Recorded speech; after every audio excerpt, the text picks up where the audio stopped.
Wolfman after he ran away with these wolves. Flint immediately moved towards Abot, and meanwhile, I think Carrick mended him back together, all of his body parts, but the only body part that was moving was the arm. Flint held on to his arm and stayed the entire night up. There was already some tension before all that happened, but nothing too much. Garrick also was going to try to use his magic to see if he could put Abot back together better in the morn. But when we woke up, nothing. It didn't work. We started talking about the next things we were going to do. Flint got a little heated, and Damien threw logs in that heat like a motherfucker, and an argument blew up. We started arguing with each other until we eventually just decided to go to Popo because we knew that Popo had another golem, and we were going to try to put a crystal on that golem. We were also warned by the people from the Savrasians, the guy who currently I can't remember his name, but the guy Abot talked to. Yeseth. Yeseth told us that most likely we would have to either try that or go into the crevice in Carneg and ask the dude who makes the golems if this could work. But he told us also that the chances of it working with another golem were pretty much the same as the guy who makes golems to make another one for us. So we, after the whole argument, decided to move into Popo's house. While we were going there, Flint and Carrick had a mock spar where Carrick kind of managed to calm Flint down a little and bring the spirits slightly up. And then we walked for 2 days, and we just got to Popo's house. And Damien was like, me talk, no one else talk. Flint, shut the fuck up. And that was how it goes. I don't think anything else happened last session. Where did you guys end the session geographically? I think we were like pretty much right outside their encampment, right? Yep. But it was two and a half days of travel. Yeah. Okay. I'm going to add the hit dice as necessary for 2 days of rest. Oh yeah, presumably we can. We've had long rest, right, Frank? Yeah, I'm actually just going to give you guys one long rest. Okay. Also had that neato vision. And we ended this, as I was about to say, is we ended the session with a vision that Kira had as she stared into the campfire. Sarah, you want to talk about that a little bit? Sure. So like a little white wolf hair just kind of fell out of the sky into the fire. Then Kira started having visions. She kind of like scanned over Shalinsta from a bird's eye view, and it zoomed in on all of us talking to a large giant, probably Popo, and he was making like a giant bird creature made of bones, and Flint gave him a yellow crystal. He somehow attached it to the bones, and they came to life, broke through the ceiling, flew to Shalinsta, and then there's a big burst of flame. Then Vision goes to the west to the Bleeding Dunes, where we see 4 people emerging from a mine shaft. One of them was Carrick, one of them was Smith, some elf lady, and then another dwarf. And they lead out a shit ton of men and women of all races out of the mine shaft that are carrying black and yellow weaponry. Then they're all heading to the west towards the sea, holding their weapons and armor. And that's where it ended. Frank, I have a question for you. Yep. In my inventory, did you add this dwarven parchment thing? Yeah, that was the notes you found. You kept on calling them notes, but that was actually what it was. I forgot that I never put it in your inventory. You'd mentioned it a couple sessions ago, and I was just reviewing. Did we know about what was written on here? You did read it, and I did narrate it to you, but I did not actually put the item in your inventory. Oh, Okay. Mm. Because I went to look at my equipment, and I was like, wait, what's the fuck is this? Okay. Yeah. You guys found that scroll Or a in one of the rooms. ritual. Yep. Okay. You grabbed all those notes off of the table, remember? Yeah. Yeah, I remember doing that. Yeah. Okay. So, we start our session. You're a few hours away from the giant stronghold, built into the side of these unmarked mountains on the map that Comlin gave you.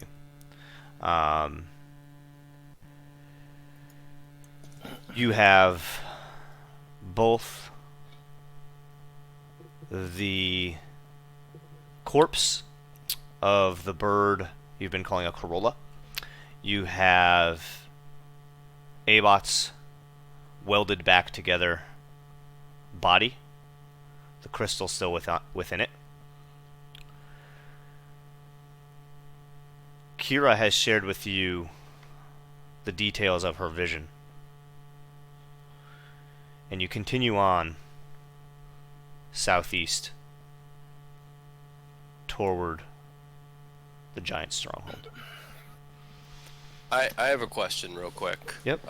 What has Flint's demeanor been since the sparring session? I was gonna ask that too. Oh! You beat me to it, you bastard. Flint? Flint has still been mostly quiet. He seems still very little, not to be very active nor careful of his surroundings as we're moving. Sometimes he chirps up something, says a comment or two. He is quiet throughout the whole vision of Kira's vision, and then after the vision happens, he excuses himself, disappears for a little while, and then comes back. But mostly he hasn't really been saying any comments. So does he seem as, like, angry as he was? Or is he a little calmer? You'd see no outbursts, but whether you think that's because he's calm or something else, it's up to you. Okay, fair enough. Are we, like, waking up at this point? You guys are just traveling right now. You've already had your long rest. You're in transit. I wasn't sure if we were, like, still, like, at camp or... Okay. No, I assumed you guys took a long rest and continued on. Gotcha, okay. Go ahead. Oh, I was just gonna say, when Flint gets back from being away or whatever that he was doing, Damien wants to walk up to Flint. Okay. Give me just a second. Give me just. Okay, have fun in the woods. I'll be here. He's Apologies, like, someone. going with the Sorry. slide. Sorry, someone came into my room. Sorry. Mom, They were talking wait, to me. Flint D&D. I thought we were RPing Flint taking a shit in the woods. Yeah, I thought that's what we were doing too. No. Nature check to make sure you don't grab poison oak. I did buy all of that. What's it called? Toilet paper from the market before the corona just hit. has a backpack. He got rid of all the dark iron. He just has a giant backpack full of toilet paper. He's like, this is worth gold. This is how we're finally gonna buy Karak's components. I could buy an army with all of this toilet paper. Alright, sorry. You. So What you did guys you are say, walking. Tiffany? You guys are walking on towards the giant encampment, and Damien, you approach Flint. Yeah, very quietly, Damien just says, I'm sorry about how things turned out. Hmm. Just,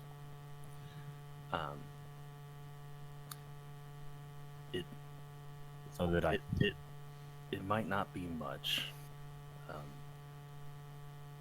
but Damien pulls out that dwarven parchment that he just happens to have. That happens to have. You found it. Well, yeah, I was just talking about the item that now clearly says a cool thing that I forgot about. He hands it over to Flint. I'm going to read you what it says, just so we don't have to swap the item over. It says a dwarven... I fucked up already. The scroll bears the words of a single ritual written in a dwarvish tongue. The ritual requires somatic and verbal components as well as a blood sacrifice from a relative of the deceased individual. The ritual will take 6 days to complete, taking 6 days of fasting, bringing the performers to the brink of death by exhaustion. Once completed, the souls of the individual that are in mind of those performing the ritual will have their souls bound to the targeted body or object. So I gave you that parchment. Okay. Flint at first, like, very nonchalantly picks it up without really looking at Damien. Like, gives it a quick read, and then reads it again. Reads it a little bit more intently. What the fuck did you get this? It was in the fuck, what's their group called? God damn it. Jindy. It was in the Jindeep's fortress. Where did you find it in the fortress? The top right of the map. it was just on top of a table, if I remember correctly. I just quickly grabbed some notes, stuffed them in my backpack, and that's what was there. I'll see to it that someone with better experience than me reads this over. Maybe they can reverse engineer whatever the fuck the Jindeep did there. I don't know. The reason I'm giving you this is because of the last line. The individuals that are in mind, those performing the rituals, will have their souls bound to the targeted body or object. Do you think that's... But it could be a way to get Daybot back. No, you saw what happened with the Jindeep. Whatever, like, part of whatever they were fucking yelling was about how they were betrayed when they did a ritual. Like, you heard Kira's whole theories on our Discord server.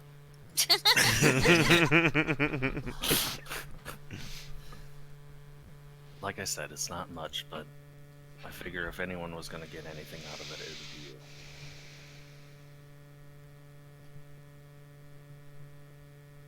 And then Damien continues walking. Excuse me.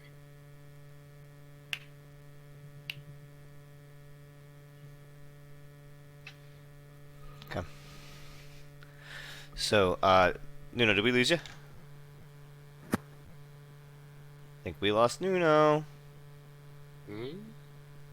Okay. Yep. So, you continue on with the wagon with the corpse of the Corolla and the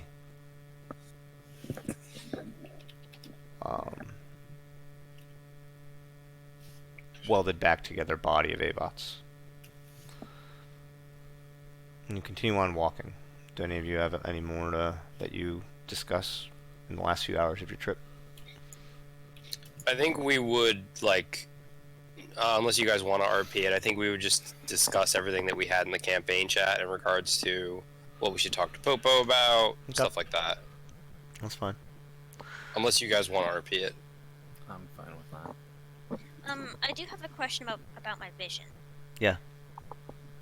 When I see Carrick with this elven woman, if I describe the woman to him, would he recognize So there's her? two discerning features that you would describe. A necklace, Sorry, my power went down. Fucking hell. a silver necklace, and a heavily damaged ear of this elven woman. Oh, The it's two, Arethiel. Yeah, you've met her. you know who it is. Oh, By the way, can you hear me at the moment? yes. Yep. It's not a cauliflower here. Sorry, power went down entirely in my house for like 5. It's okay. You don't need to apologize. Just get back in, keep playing. Yep. What was the last thing that I said to you guys?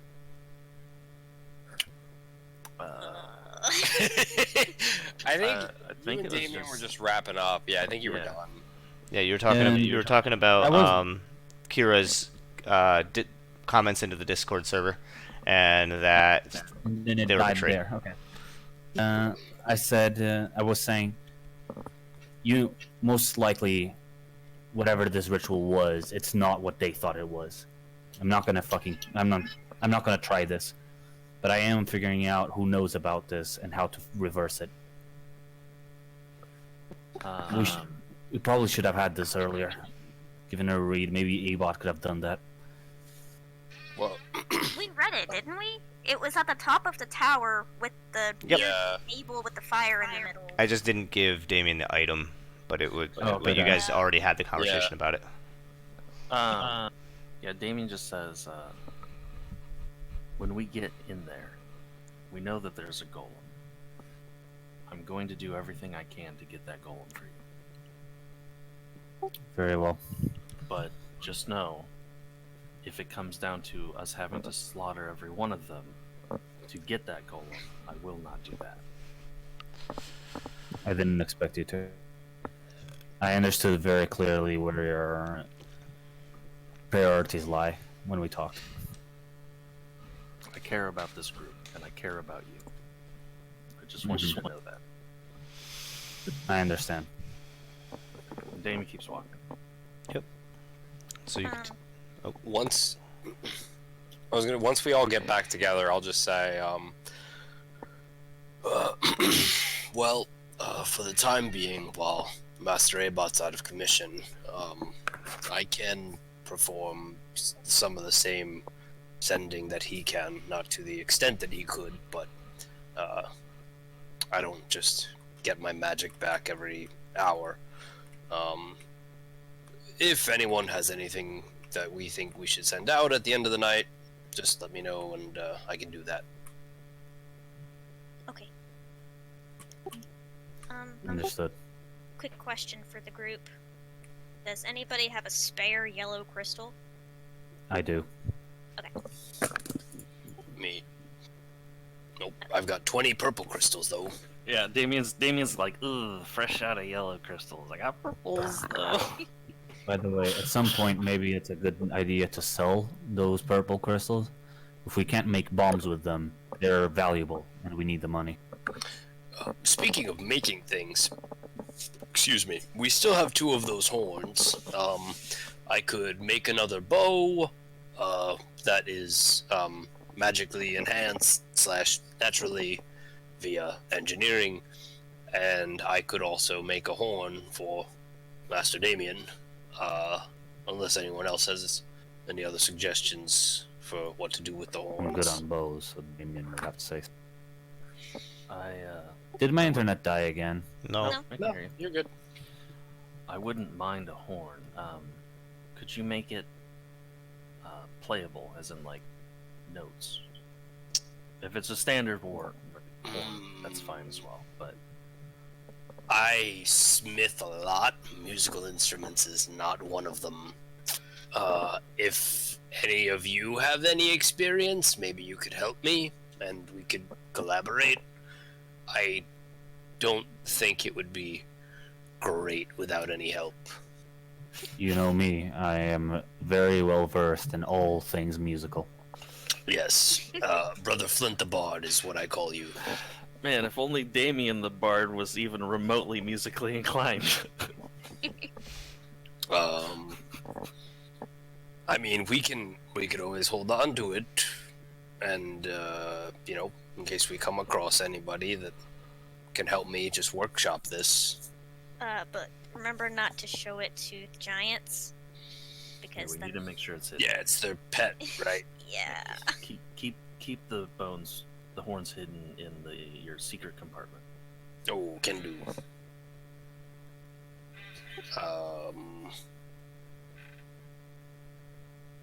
Yep.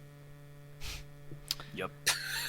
So you finished. So, Hmm? I was just gonna say, what I'd like to do during our journey is just use my channel divinity to make another. I have. Shit, I actually don't have any extra short bows. Does anybody have a non-magical short bow I or do. longbow? Okay. Can you give it to me? Sure. As long as I get it back. You will get it back, and it will be +1. So, Frank, I'd like to use one of my channel divinities to combine one of our 2 remaining horns, and it's a short bow, Sarah? It's the Shalinstian shortbow. Okay, so I guess... You're gonna do it with the Shalinstian shortbow? That's all I have. Okay. Alright, yeah, I mean, unless there's any reason why I would suspect that would not work from an engineering standpoint, Frank, I'll just use that. Roll an intelligence check. Okay. Can I help him since I have so much experience with bows?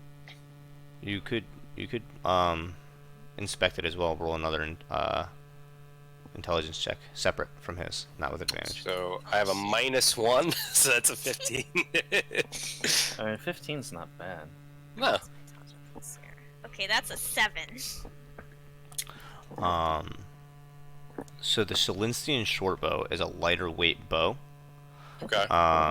You can reinforce it, but it might not be able to withstand the force of 2 arrows being shot at the same time if you were to pull it back all the way. So how this works mechanically is if you're using its capability to shoot 2 arrows at once, it will not receive the +1.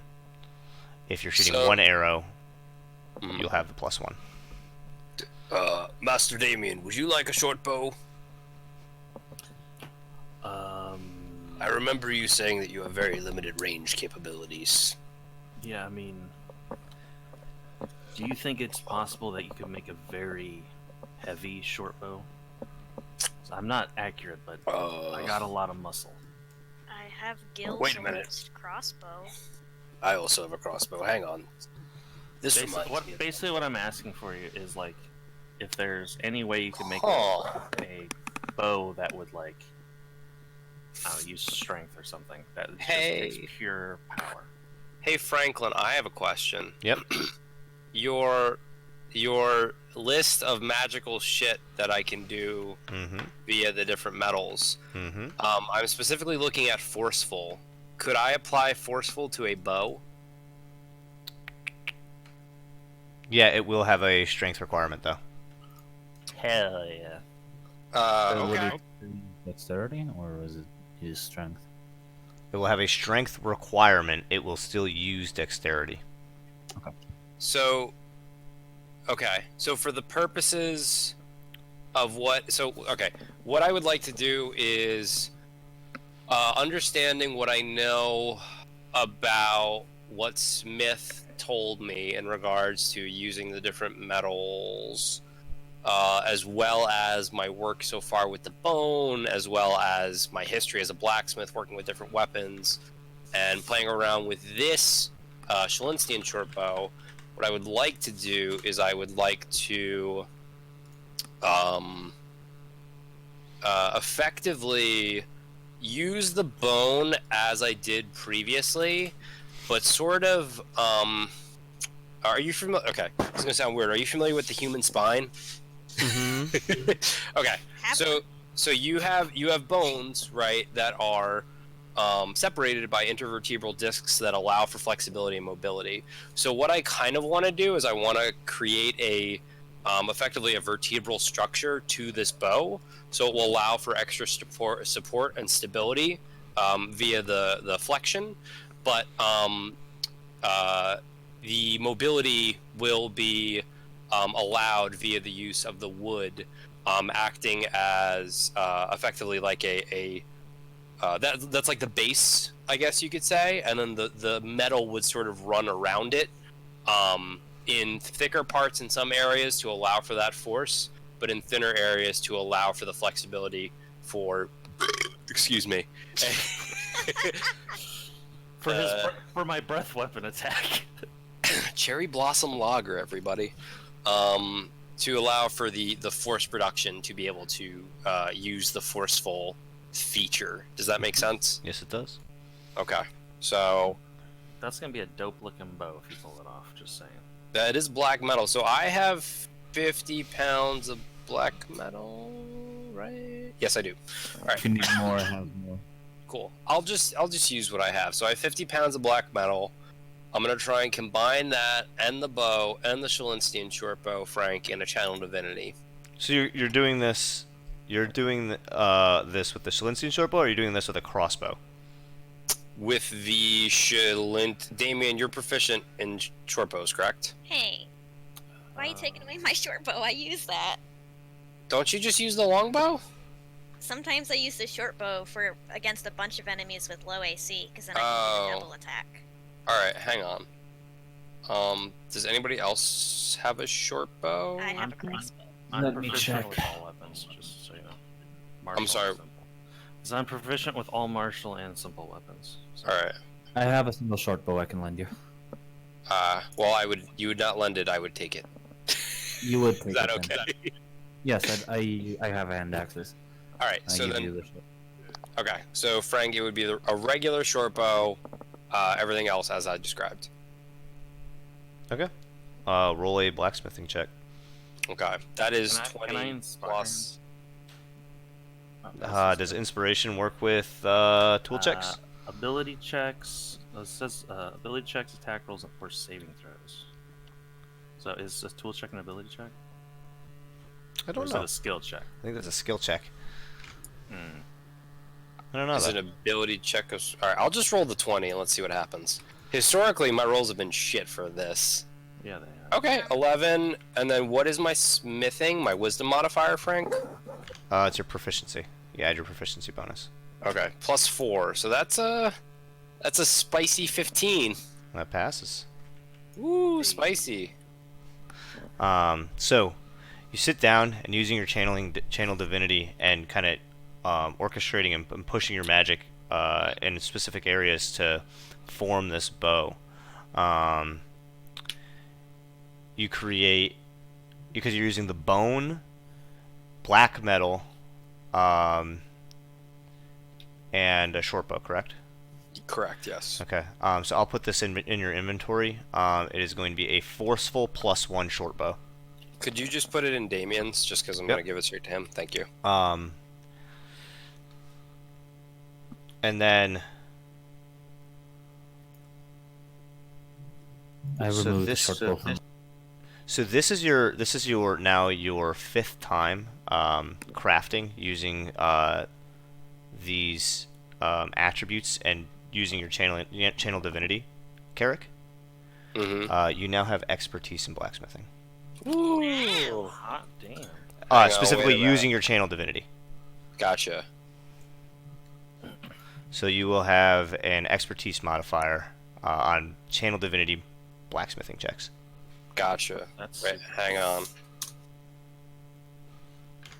Oh, shit. I made a note Oh. on the dwarven parchment, by the way, that says it's currently held by Flint, just so we don't mix that up. Okay. Frank, just to clarify, is it only when I use the forceful property, or is it any property? It is any property, Okay. but only when you do it with channel divinity. Gotcha. Thank you. You get that once per long rest. That's Gotcha. pretty dope, though. Yeah, that's now a +8 instead of a +4. So He's I truly won't fail as much. I can actually do this. You're truly becoming a blacksmith of the gods. I have a Yeah. question. Yep. So previously I had Carrick make me precise arrows. Would he be able to modify my bow to just give it the precise property? Yeah, you could. Ooh. Isn't there a chance that, like, with this, that if I recall right, that it can get fucked up, or just it If I just makes it normal? If you fail, you lose half of the resources are lost. Okay. yeah, so And speaking of which, and a weapon can only have 2 properties. I will remove my 50 pounds of black metal. Why does it say remove attack? That's weird. Yeah, I noticed that as well. They just never fixed it. Excuse me. Fuck. Okay, the next time you have that up, can you please make me a precise bow? 'Cause that would be awesome. I would need 30 pounds. I don't have any metal. I know Flint has some. I'll Well, maybe transfer we can all the use metal maybe to you. Okay. So Which so is this whole he was sitting in the wagon with Abot and the bird when he did this. This has been, you guys were still traveling while you did this, presumably. So you are Yeah. now you can see the mountain range um, coming into closer view, and you do see the door of the giant stronghold. You walk another 20 or so minutes as you now approach the door. So you guys can continue this conversation through that walk, but you're there. Before we knock, I look at the group and I say, so do we present the bird right away? Do we say that we have a gift? We'd like to see Popo. How do we handle this? Tell them that we finished the hunt that they tasked us to do, and for our reward, they need to let us into the steading, as they said, and bring us to Popo. Make sure that we have to present this to Popo directly instead of them taking. Hey, Frank. Forget my name? I almost said Flint. Yeah, they both start with F. It's too much for my simple brain. Do like we have ever like scars after we get, like, for instance, I got stabbed in the back. Would I have a scar there, or does the healing magic make it clean? That was used. You will have a scar, Okay. but it is not hurting you. Okay, that's all I was. Okay. Yeah. So Damien looks at Captain or Eric. Jesus I'm Christ! struggling here. And says, if they start talking in giant, you have tongues ready, correct? Yep. Excellent. I'm pretty sure I do. Just let me check my character sheet real quick. Oh yeah, I do. Okay, it's a third level, so we're good. Yeah, Thought it was Damien knocks on the door and steps back. Okay. Really hard, just boom, boom, boom. What time of day is it right now? Midday. Thank you. So you're standing there. All of you kind of near the door next to you. The large wagon with this giant bird kind of stuffed in with its wings draped over, and underneath the bird, Abot's corpse.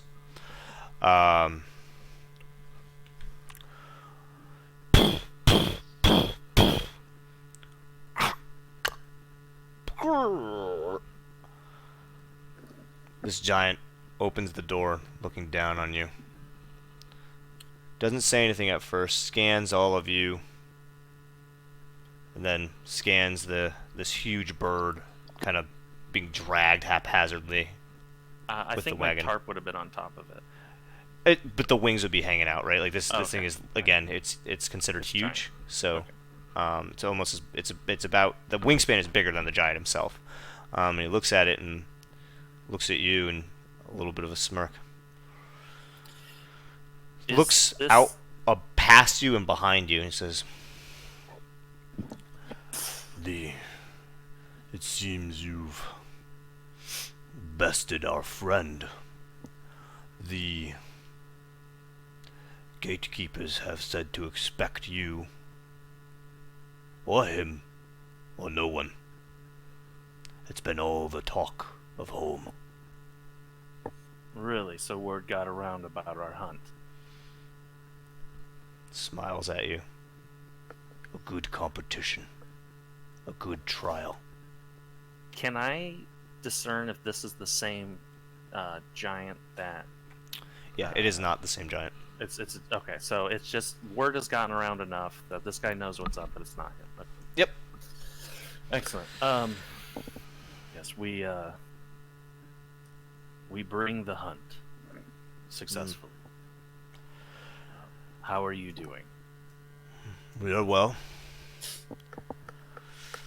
Have you had any parties lately? Always. He just gives him a smile. He says, "Good man." The others rest. The others rest. If it would be okay with you, we would like to deliver this to Popo. Yes. I've heard you've requested audience with Popo. He has said he will see you. Excellent. As he finishes saying that, you hear two sets of footsteps approaching from behind. We will take the bird from you. I will bring you to see him. So, no. The thing is, last time we were tricked. Would it be okay if we delivered this ourselves? You will come with me. You will not be tricked. Nostra has said to grant you this audience. Only if you bring the bird. Excellent. All right. The bird will go elsewhere and be tended to, and you will get your audience. All right. Sounds like a fair deal. I say, after you. He looks And down look at you. And he opens the door a little bit wider. And he turns. As he turns and walks past, two giants come forward, and you guys kind of all step to the side as they reach down. One of them grabs one wing, like underneath the tarp, just pulls it up with the tarp and hunks it over one shoulder. The other giant hunks it over the other, and they walk back into this foyer. The other giant steps aside, allowing you to walk in. Do you guys enter? Damien will, after looking at the group, like, as a reassuring, like, are we doing this? Jai-ho. Does it look like it actually takes two giants to carry this thing, or is it just like there's Yeah. two of them? So okay. I mean, it makes it easier, right? Just like anything else. Yeah, I just was. They got one wing draped over the one, and one wing draped over the other, and because these guys are about like 16-ish feet tall, Okay. and then the bird's kind of like hanging there in between them. Okay. Yeah, so they're about twice your size, give or take. I just didn't realize the bird was that big. Yeah, it's fucking big. It's huge. It's huge. Its wingspan is pretty large. Is everybody in jukebox? Yep. Yes. Yeah, and I already turned it down, so I should. Good. I was gonna say turn it Oh, down. good Good call. job. I mean, even on like 1%, it blows my ears out. But So, the giant leads you forward, and as you look around the space, the walls and the floor are this sandstone color. There's the clothing of giants kind of draped on these large hooks to your left on the wall. As the two giants turn right to the nearest door, a set of double doors, they push through it, and you follow the other. You look in, it almost seems to be like a kitchen in that room.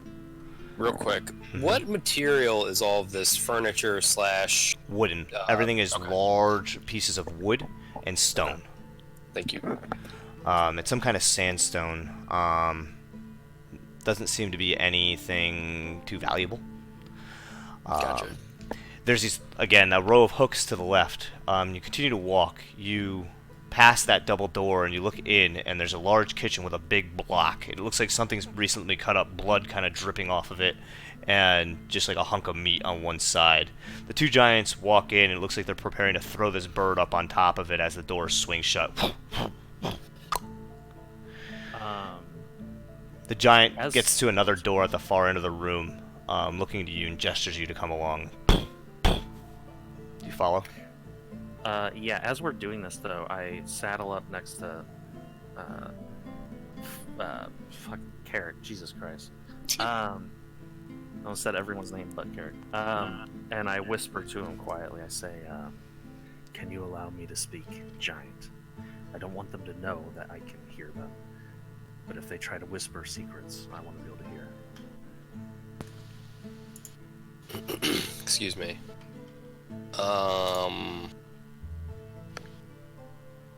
The giant turns, pushes the door open, and walks in. After I've gestured to you, you're in this front lobby. You're standing there, about to enter this door. To your left seems to be a wall, and then a room with no door. You catch a glimpse of a staircase that leads up to your left there. As we're walking, I just say to the giant, like, "This place is very roomy," as he gives a chuckle, just to And he just, again, goes on into this hallway as the door swings open and then swings back. All swinging doors. Do you cast a spell, Carrick? Okay. You don't have to. I was just... No. Can I ask a mechanical question right now? Yep. Alright. I'm curious as to how this would actually work. Oh, wait, that's in the wrong chat. Alright, I'm posting the definition of tongues in campaign chat. If a character speaks multiple languages, what language would they understand the character who is speaking in tongues to be speaking with? What did you just ask me? I feel like you worded that in the most complex I way. think he's trying to say, would I actually hear giant and understand it, or no? That's not what I'm. So if I speak, let's say English is my primary language, and I speak Spanish, and I'm speaking in Spanish to someone else, but someone in tongues is talking to me. They only speak French. Do I hear it in English or Spanish? English is my primary language, but They're hearing it in French. Spanish. It grants you the ability to speak a language. Moreover, when any creature that knows at least one language and can hear what the target understands what it says. Well, so that's what I'm trying to like. Basically, When the target speaks, any creature that knows at least one language can hear the target and understand. So they hear it in giant and or common. Depending on if he's speaking giant, they hear it in giant. If he's speaking common, they hear it in common. But it's so Damien doesn't know giant. So if he overhears but the spell them, makes him know giant temporarily.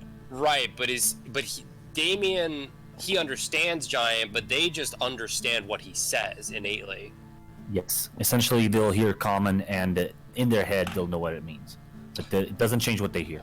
Because I guess what I don't hear, my concern, Frank, is that basically what Damien said to me is I want to be able to listen to them and them not know what I'm them not know that I know. Right, but if they hear him in giant via the tongue spell, then they would know that he speaks giant. Knows giant. But would they hear him in common or in giant when he speaks if he's under the effect of the They would hear him in common, and then it would be translated in their head. Yep. But they speak common, is what I'm saying. If they will understand what he says. Period. I'm only going to be talking. Am I thinking about this too much? You are way overthinking this. I just want to be able to spy on them. And they will understand him, and he will understand them. Period. Okay. All right. I'll just fucking cast tongues on him, and let's be done with it. Holy shit. This was some espionage, like playing your opponent thing. Classic Carrick. Classic Carrick. Overanalyze it till it breaks. This is the shit we tune in for. It's if they think that Damien doesn't understand giant and he speaks to them in common, then they can keep talking in giant, and they'll assume that we're all like just we don't. They understand when you cast tongues on him. They will understand everything he says, and he will understand everything they say. Right, but the question is, but no. I think I'm only going to speak to them in common, though. Right, but will they? You will only speak to them. Okay. Oh, okay. Well, then that solves it. Never mind. I just want to be. If they are whispering shit to each other, I want to be able to understand it without them knowing that I understood it. Okay. If they're trying to pull a fast one. This is. Okay. That is all. If you guys remember Daredevil season 1. Yes. Because it. No one. No, stop bringing up. Stop. Anyways. This time Anyways.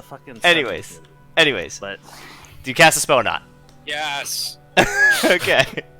Yay, we did it! So, you do cast a spell. There's nobody watching you, so they don't see you do it. The giant has gone down into this room. The door swung shut. Do you guys follow? Damien. You're unsupervised right now. Yeah. Okay. So, yeah. So you walk in. Are there multiple exits out of this room? There is the door you came in from into the room. There's the door that you watched the two giants go into, and then there's a staircase to your left. The last door, smaller door, that the one giant went through. Yeah, I think we all follow. Okay. Damien is sticking with this guy. He has goals. Okay. So you follow in, and you push the door open. The giant is standing down the hallway about 30 or so feet, waiting for you. As you walk in, he gestures to you and again turns around and walks. Continue on, and lining the halls are incredibly large wooden shields with paint and different decorations, zigzags and lines. Everything is very, very simple. You walk past. What was that? I was gonna say I have 2 questions. Is it decently well lit in here? Yes, it is Okay, all. excellent. It is all lit by hanging candles, but they're very large. They're about as big as you are, hanging far above your head, about 20 or so feet. The other question I was gonna ask is, as we're walking through and we see these shields, does Damien recognize any of these shields for military purpose or anything like that, I mean, or is it just like? They seem to be hung decoratively, but again, they're very, very simple. It's very simple decorations. Okay. As you continue to walk down this long hallway, you go around a small bend, maybe 20 feet or so, and then turn straight. There's another door on your left, and the door creaks open, and there's a large giant woman looks down on you as you continue to walk. I just give her a smile. She kind of snarls her nose and her lip and just shuts the door. She doesn't seem surprised by you. Seems that you were expected. Shuts the door. Her boyfriend. You continue on to walk. You pass the giant maybe 5 or 10 feet ahead of you. You pass another room to your left. Open, no door on this one. It seems to be some kind of living room with a fireplace. There's 3 giants that kind of look into the corner at you. Look through the doorway at you, and one of them just, again, slowly moves his head down, like looking at all of you as you pass and kind of giving you this like nod. The other 2 kind of look at you in your direction and then go back to whatever they were doing. One of them's eating like a leg of something, maybe lamb or something like that. The giant that you're following brings you another 15 feet forward and pushes open a door. Holds the door open behind you and gestures for you guys to enter in front of him. Damien's following. Yep. So you walk by him as he holds this door open, and you go into this room, and he comes in behind you, and he bends down on one knee, grabs a ring attached to the floorboards, pulls up, and there is a staircase going down into darkness. Go ahead, little ones. We will be here. You will be safe. Damien kind of turns his head like a dog. That's pretty cute. And goes, "What do you mean safe? This there is only something we darkness. fear?" Only if you fear Popo himself. Can I insight check him? Yes, you can. Does this trapdoor look like something we would be able to open by ourselves if it is shut on us? It'll be Flint might, but it's big. Okay. That is a spicy 28. Well, fuck. I was gonna say. Wait. 26 as well. Excuse me. Doesn't seem to be any malcontent behind this. Not much thought at all. Just go ahead. It's almost like a matter of fact. This is what you asked for. Okay. While Flint didn't hear, I assume they're speaking in giant. They're speaking in common. Oh, great. Then what did he say about Popo? Only if you hear Popo himself? Only if you fear Popo himself. Okay. Thank you. I snap my fingers and cast light on. I guess I take my. Nah, I don't want to take my warhammer out. That might seem aggressive. I cast it on just like the tip of my shirt, like my fucking end of my sleeve, and kind of like hold it up as a torch, and start making my way downtown. Flint falls. Yeah. And so you guys go down these large stairs to the point where like you have to. Those of you that are under 5'8" have to basically jump from step to step. This is exhausting. It's gonna be difficult terrain for you guys to climb up. So here's a clarification. Did you guys leave A-Bot in the wagon, or are you dragging 400-pound A-Bot? I assumed think we we left him in the wagon. Okay. Flint? Flint would not. Like I was assuming we were bringing him. So are Right. you wheeling him in the wagon, or are you dragging him? What are you doing? Yeah, I didn't think too much about it. I am very, very strong. Could I have put him in my barrel and just take him in with me? He's 450 pounds now. Okay. If we're transporting him, it has to be Orion in the cart. Okay. Could the cart come in? It's not. Yeah, getting you down could be the you could be stairs. wheeling the cart, but it's going to be hard to bring it down the stairs. Could I cast reduce on myself, and On yourself? I have to. It has to be on a creature. I can't be on a. You object. cast But the thing reduce. is, yes. Essentially, I become smaller, but so does the cart, and because I'm so strong, I can just take it with me down the stairs. Wait, what? It's all proportional though, right? Sure, but my strength doesn't decrease, Okay. and the size does not reduce the amount of I can carry. This is a real Ant-Man situation. Real Ant-Man situation. Got it. Okay. Yeah, I'll allow it. So, baby Flint. And so what's ended up happening is you leave the wagon, you pick up A-Bot in this reduced state as he's much lighter, and you're actually jumping from step to step, and it's pretty exhausting. Roll me an athletics check, please, as you go down 25 steps. Will do. And we will be at disadvantage because reduce does do that. How long does this spell last? 10 minutes. Oh, that's pretty convenient. Okay. It's like for, Minish clarif- Cap.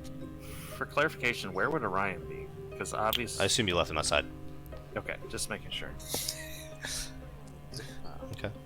So you're able to do it. You do get to the bottom, and you are very gassed. As the rest of you just slowly make your way down, Kira kind of going a little bit slower, just crawling, and the rest of you. What do you mean? I'm 5'11". Oh, are you? Yes. Oh, okay. She's a tall half orc. Yo, Yeah, you're just I'm stepping big. down there, baby. I rolled for um, height. Yeah. Nice. And then Damien, you're kind of able to step down. It's a little bit of a drop with each step for the two of you. Carrick and Flint, you guys are jumping from step to step. I'm just chilling. You get to the bottom. And Carrick, you're illuminating the area. It is darkness. You are in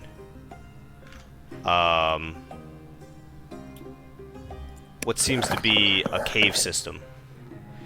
You see that there are small mushrooms that line the walls sporadically. Blue, a bright light sky blue, almost emanating a light from them. It's very dim. You can hear trickling and running water down in the cavern. And as you look, you're catching glimpses of a shiny, chromatic silver material embedded in the walls. These are the silver mines.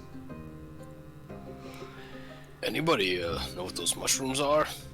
I want to check them out. Roll a nature check, Kira. Okay. That's my nature. Can I help her? Maybe Yep. there's As- been a lot of things in the market. Maybe I've seen it. Yep. Go ahead and roll with advantage, Kira. Okay. 14. Damien, roll me a perception check, please. As they two of them kneel down looking at this. Flint and Damien, roll me perception checks. Here's 20. Jesus Christ. Perception. I got an 11. 21. Kira and Carrick. Yes. While the coloring is different, the shape is very similar to mushrooms you saw in the swamps of Treston. Okay. And as you think about that, you remember when Flint got pulled down by one of these mushroom creatures. This coloring is different, but the shape is very much the same. And as you're looking at it, you see a slight wiggle. Whoosh.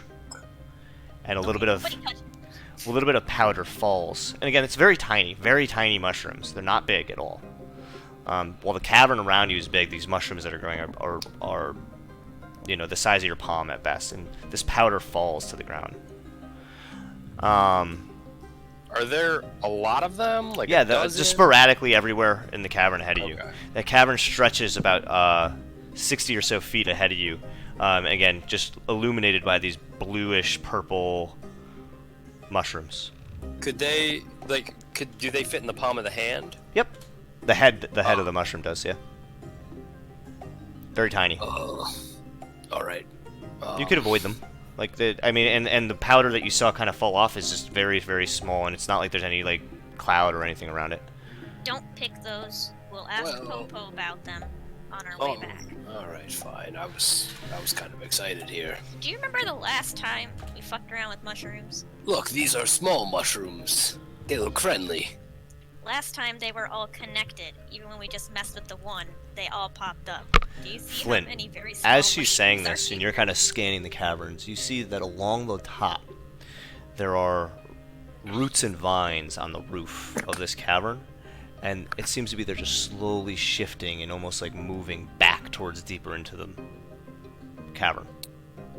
I look to the others in a softer voice, because that's tiny. I say, up above, the trees are moving, the roots are moving. This almost seems like the swamps, where all the plants were alive. Yeah, let's not fuck with these What? right now. How large is this space that we're in? Diameter, if it's like a cavern, diameter Yes. is probably about 30 to 40 feet. So it's fairly cylindrical. Fairly cylindrical, yeah. You know, a little bit of deviance every here and there. It's about 30 feet high. The giant's got to be able to get through here, right? So you can, yeah. So everybody should be able to see fairly well. Because of your light and the blue Yeah. emanating light as you go down, almost like a landing strip of these blue lights on either side from these mushrooms. And again, you're getting off of the walls. You're getting glints of silver, blue tinted silver, or kind of embedded in the walls. And it looks like you do see pick marks on either side.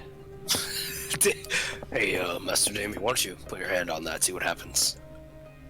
No,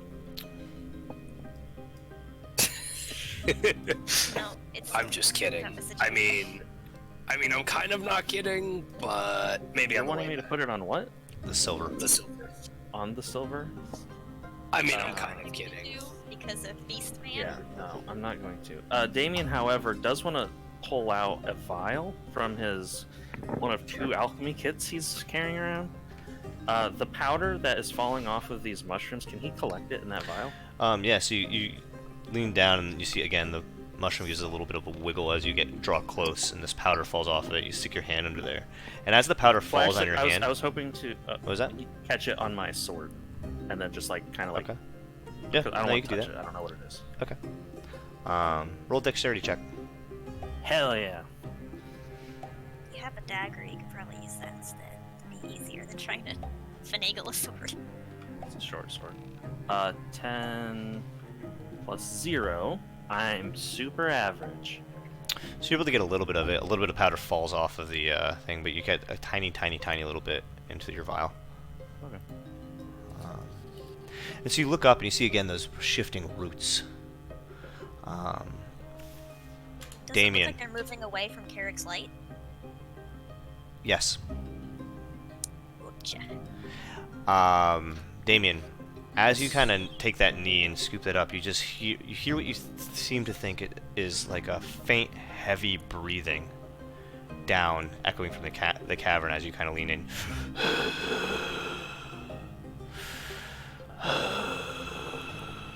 I quickly look at the other group, the rest of the group, and I say, "Did you guys all hear that? Sounds like heavy breathing."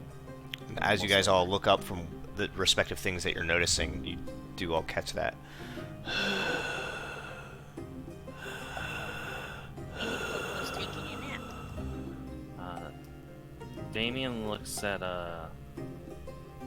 Kira and says, "Can you do your sense thing?" Alright. I'd take a minute to do primeval awareness. See if there's any monstrosities within Kira. 5 miles. There are many monstrosities here. Okay. Hundreds, maybe dozens throughout this cavern system. You're catching all different feelings and auras all around you. And as you feel that, you see up ahead, the cavern system hits a wall and breaks off in two different directions. And as you see another one of those Yeti creatures dragging a large structure.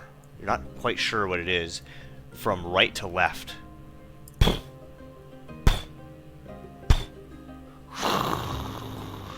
And it leaves your view as you're looking down into this cavern. Oh, Are we walking into the jaws of the people who are creating the corruption? I always assume everything could. That's why I'm still alive. Yeah, Damien just kind of gives a nod to Carrick, like, yeah. I don't know. Freya did send me that vision of us helping the giant. So Let's see. condone us. I mean, I don't know. listen. I don't assume that almost anywhere we go is safe. Just keep on your guard. Yeah, but those mushrooms are monstrosities. There are a lot of monstrosities down here, so just don't touch anything. I look at Damien especially hard because his The tendencies breathing, to fuck as around you're with talking. plants. Damien also has never witnessed the mushrooms. He wasn't in the party at that time, so No, he's but like, when I was trying to test as if, soon as if berries are poisonous, you ate them, well, he's got he can't be diseased, so it was. and yet you know. almost died. Well, that was poison, not disease. But Damien, as soon as you mentioned that the mushrooms are monstrosities, Damien quickly like falls on his ass and it's like, oh, because he was not expecting to hear that. And again, that breathing lingering in the background. I guess just be on your guard. Yep. Carrick's been leading at this point, right? You guys haven't been moving. You guys have just been standing there. Oh, okay. Damien looks at Carrick and says, if you want, I can lead the way, but I'm gonna need the light. Whatever. And I just keep walking forward. Okay. Can't you make your own light? No, he used to be able to. No, that was Gil. Hey, Bob. Oh, Different okay. character completely. Okay. What? You've been using light the past, like, I have. It doesn't matter Shit, too much. you're We right. keep I'm on an walking. idiot. I cast light on my shield. I'm a fucking dumbass. Jesus Christ. All right. So what's the marching order? Sounds like Carrick first, and I'll be right behind him. and then me, Yeah. and then Tiny Flint dragging a pot. Sure. Let's do it. Okay. I would like to lead the group at half speed, just Okay. being like extra careful, extra deliberate, just very cautious and aware of our surroundings. So Make sure you don't touch any roots or mushrooms. I warn everybody. Carrick, as you walk and you're illuminating this light, you see these roots go down the cavern, and as you reach the end of this corridor, it splits off to the left and the right. The roots shoot back around away from you to the left, the same direction that creature walked, dragging whatever it was dragging. You hear running roots water coming from that direction. And again, the echoing from that direction as well. I mean, we could call out, or we could just go to. You look to the right, and all you see is darkness, except for the blue tints and some purple from the ceiling of the cavern to the right. Are there What's any- the floor made out of, like dirt or stone? Dirt. Do I see tracks? Just the tracks and the drag marks in the dirt and stone, and there's some stone in there too, and there's some like debris and ore, but just going off in that direction, it's just like this trail of whatever was being dragged. I would like to pick up a loose object off the ground, cast light on it, and toss it to the right. To the right. Yeah. You throw it down the right, and it's just more of that trail, and it goes down to a point, and then it turns left. Okay. Well, we could go to the left or go to the right. And then I recast light back on my sleeve. Okay.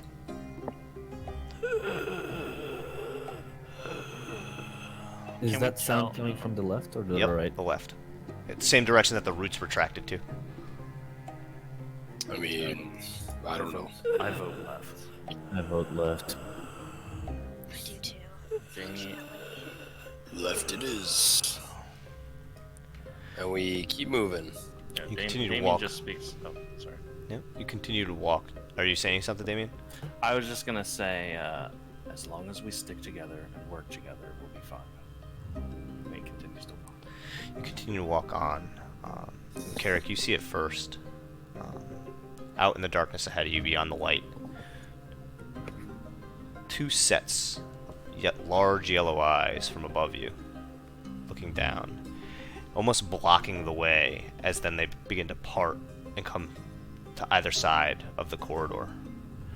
Do you continue to walk on into the darkness to expose whatever it is these lights are? But they basically, they're next to each other, the two sets of eyes, and then they back up and then turn away, and now the eyes are facing each other, basically granting you passage. We can't make out the shape, or I can't They're make out very the shape. large, about the same size as those Yeti creatures, and the Oh, okay. eyes are the same shape, but they're a different color. You remember the Yeti eyes in the snow before were these icy blue? These are yellow. Yeah. Yeah. I give, for what it's worth, I give a slight nod, a head nod, and I continue forward. The roots continue to retract, and as you continue to walk, again, the little mushrooms are shaking every now and then, releasing these spores onto the ground below them, but they're all very small. But as you continue to walk and you get into where your light is illuminating, you see two of these large Yeti creatures looking down at you as they grant you passage onward into the cavern.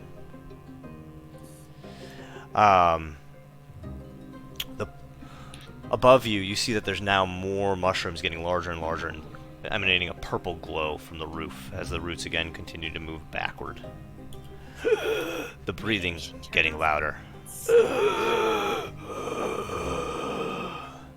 Besides the change in size, do we notice any change in the behavior of the mushrooms? Nope, just again a And the little color. just a little bit of wiggle when you walk past them. Okay. But they're just getting bigger as you get farther into the caverns. And then all of you hear it. Come. Come. And the sound of running water getting louder.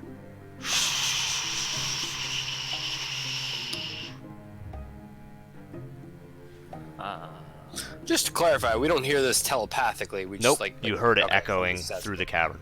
In common? In common. Okay. Do you continue? Let's keep going. Yeah, Damien's continuing to walk.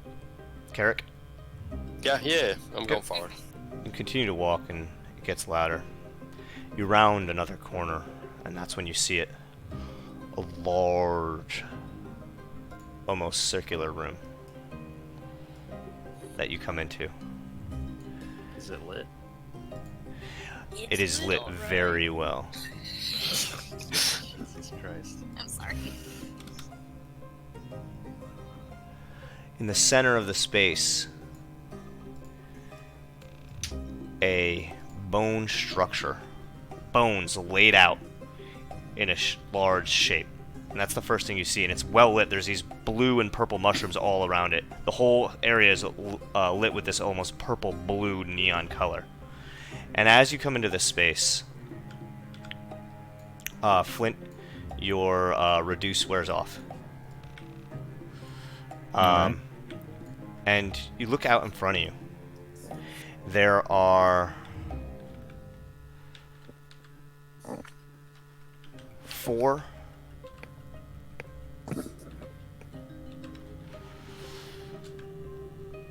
of those creatures, again, illuminated in that blue and purple. That's the size I was looking for. By the way, Frank, for future purpose, I want to search and I can carry A-bot, but I will be at 5 feet movement speed while I do, because I can carry up to 20 times 30 times my strength, which is 600 pounds. Okay. But because they go above my carrying capacity, I move at 5 feet. Okay. Those 4 creatures are there, and then hold on one second. I gotta find something. In between them all, almost a pile of moving roots and those mushrooms kind of all around, illuminating, and underneath all these roots, and basically attached to the wall, maybe half of the body within the wall itself, you see a face hanging out, a large face of a giant.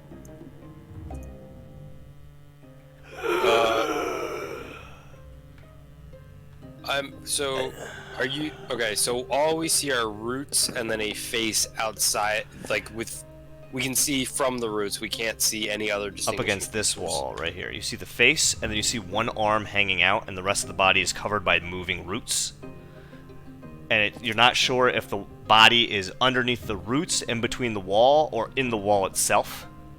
But you have one arm hanging out, and the face there, and the roots are moving around the face. Alright, I have 3 questions. Okay. I wrote them down because I forgot the first time. Alright, can we tell if the room is natural or man-made? It seems to be, it's again part of the cave, but it seems to be that it was cleared out and dug out. Okay. Can we tell what kind of bones they are? They're very, very large bones, some kind of animal, but they're actually they're forming the shape of like a winged creature. There's 2 large wings going out in either direction. There's pieces missing of this bone structure, and there is a space in the center where maybe like a heart would be. The Like the thing from my vision. yes, it does, but there's pieces missing. When you And it's Oh, so I'm sorry.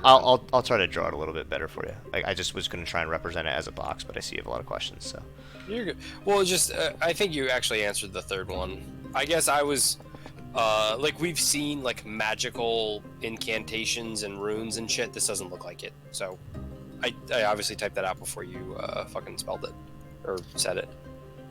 so it's like this, but it's all bones, right? Gotcha. And it's laid out, and then here is where The man in the wall. the man on the wall is. Sorry. Does it appear to be of similar size to the Corolla? A little bit bigger. Okay. And when I say a little bit, maybe like a third bigger. Oh wow. Okay. So, okay. Gotcha. Approaching gargantuan or some shit. Yeah, it's quite large. But again, there's pieces missing of this. But like you can very clearly see like one of the wings is built out with bones, and like one of the wings isn't. And then there's what looks to be 4 legs underneath it. It's not standing; it's like sprawled out. The face that we see, does it look alive or like we? So I guess That I'm gonna explain to you in a hot second here. Okay. Do we see any other doorways in here, or is the one we came through the only doorway? That is the only doorway into this room. That is the only entrance to this room. Okay. And here's that entrance. The cavern behind you. The face itself is incredibly large, old and worn, round, and the cheeks are sunken into the bone structure, and it's slowly heaving as it looks up at you, almost struggling, and the arm comes up, a large arm, bigger than any of you. It's a purplish gray skin color, and the roots moving all around it. Directly next to the creature in the wall is what seems to be an underground river.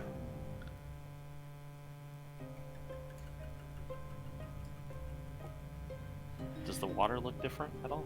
Yep, it does.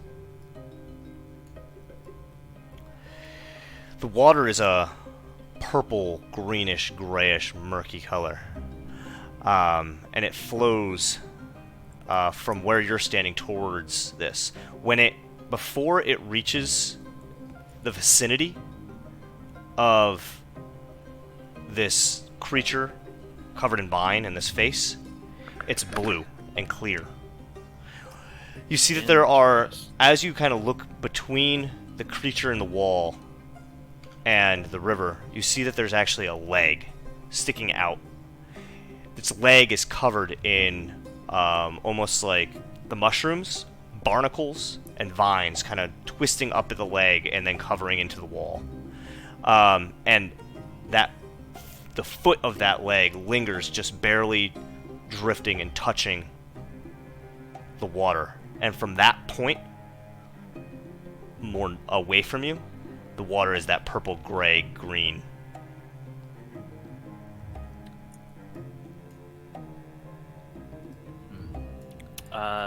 Damien just speaks up and says, in common, hello there.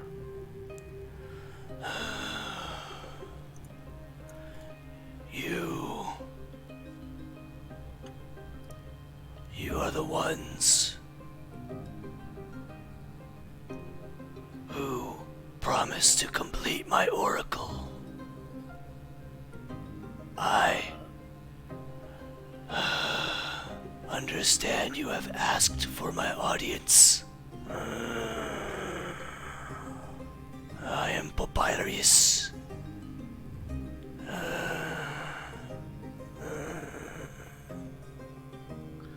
Do you prefer to go by Papyrus or Popo? Because we've heard that you. My go by name Popo. is not of your concern. That's true. You mentioned Oracle. My oracle, yes. And the hand gestures to this giant bone structure ahead of him. We don't necessarily know anything about the Oracle, but we did know that if we got this bird, we could see you. Yes. So why have you come?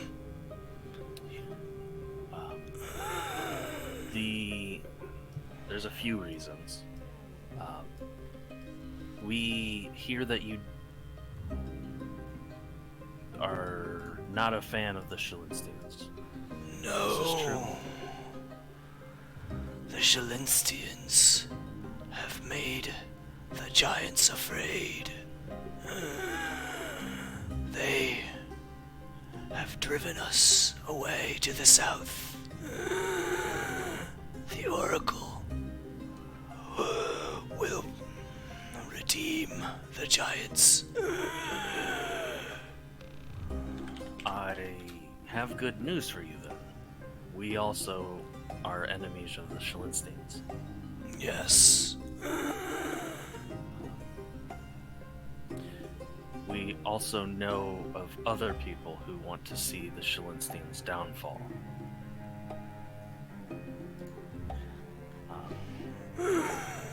If we're able, would you ally with us to defeat them? The giants will not need allies after the Oracle is born. But if you help us attain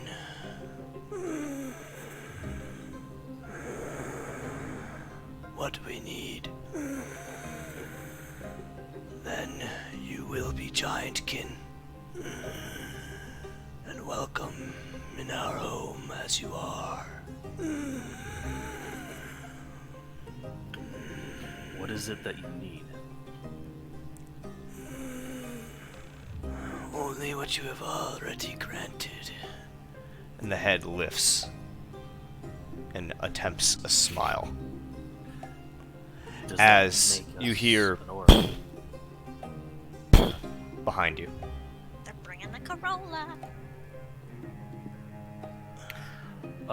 Another thing, we overheard that there is a yellow man down here that is very noisy. Do you know of Yes. what they speak of? Yes. Do you have any use for him? A man of stone who wanders these caverns. Rambling. Searching. And as you say that, you hear as two giants come past you, walk through the river with a sack dripping blood. As they stand here and dump that sack out, just bones. So it's damn, they're efficient. They already skinned it and shit. It's been about 30 or 40 minutes, but they're all blood soaked. And as that happens, and as the creature in the vines is still talking to you, he raises a hand, and the bones begin to float as the two giants walk past you, not even acknowledging you, and begin to float over and lay into place On the bird into the thing. missing pieces of the bird, making it whole. And then, as the two giants get past you and stand just outside the perimeter in the cavern, Papalrius speaks to them. Bring me the oracle soul. It is time. Our friends have granted us truth. The two giants walk off deeper into the cavern. Was that in common? Yep, all that's in common. Okay. He wants you to hear this. Okay. Damien speaks up and says, the man that wanders the halls. Would it be okay if we have him? It sounds like he's annoying your people. What do you want with the stone man? We lost a great friend. We think the stone man could help us. We don't know if it's guaranteed, but it would mean the world for us to have him. Then I will ask of you. If you need this stone man, be more explicit. We think we can use him to bring back our friend. Our friend was also a stone man. And he gestures his hand towards Abot as Abot's corpse begins to float. Flint, do you try to stop it? Or do any of you try to stop this? It's Damien beginning to will take rise back into by the air. this, honestly. Huh? Flint says very abruptly, "What are you doing?" Let me see. I start walking with the. I don't necessarily. It's just stop, rising but into the air. It's maybe like, because you've been there standing next to it, it's maybe a foot in the air right now. It's just levitating there. Damien just says to the man, he's like, "Sorry, we're just a little uneasy about I our friend." understand. I understand what it is to love.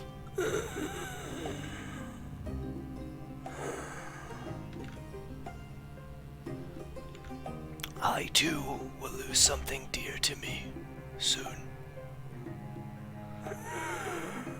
I will take one of my children, an oracle, and give it new life as I've done. And the hand releases the power releases Abot, and it floats back down to the ground as he gestures to one of the creatures, the one on his right. What if we can give you another option for the Oracle Soul?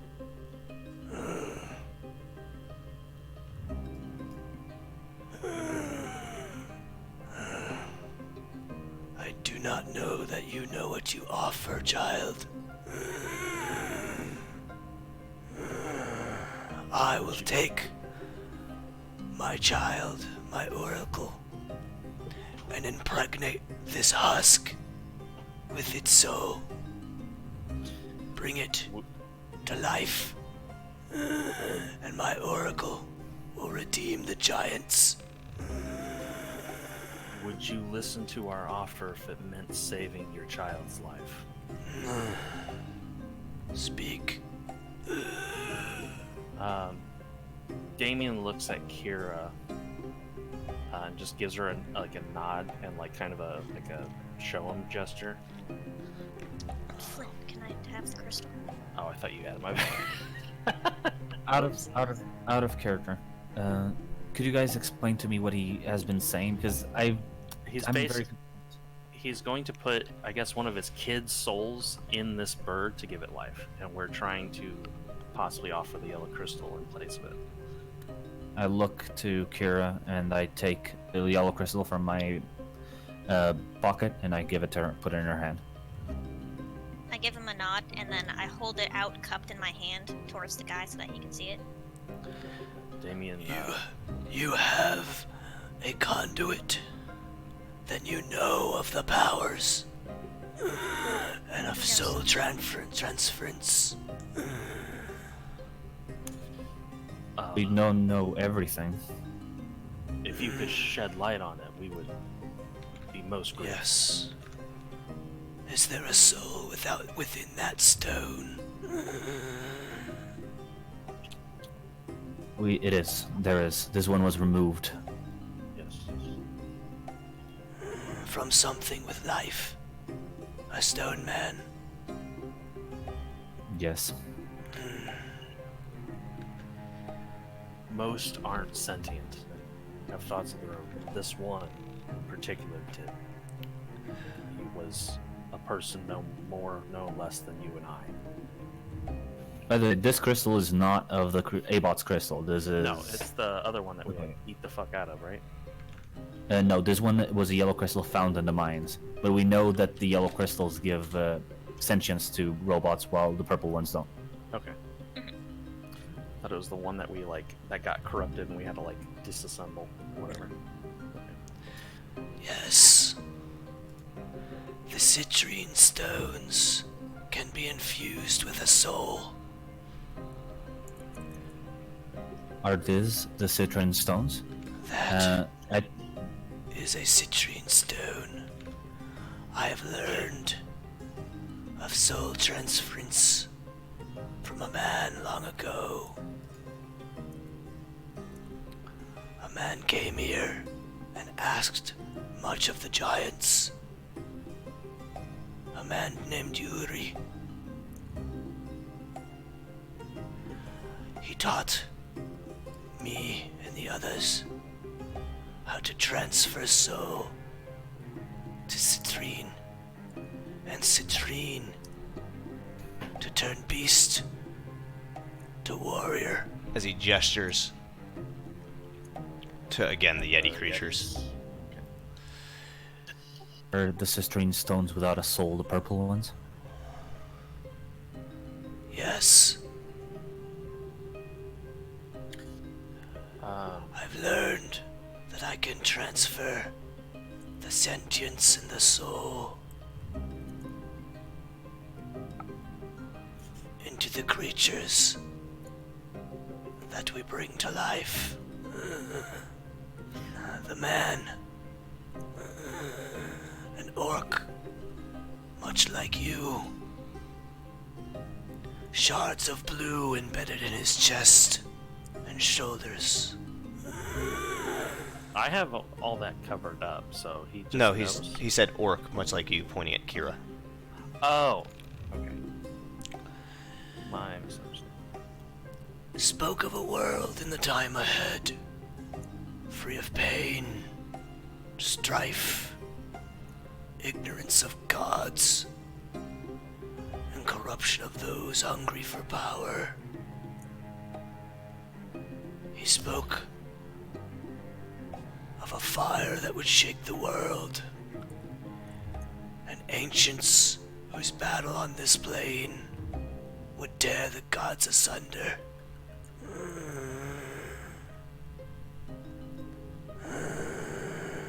Can Damien cast Divine Sense?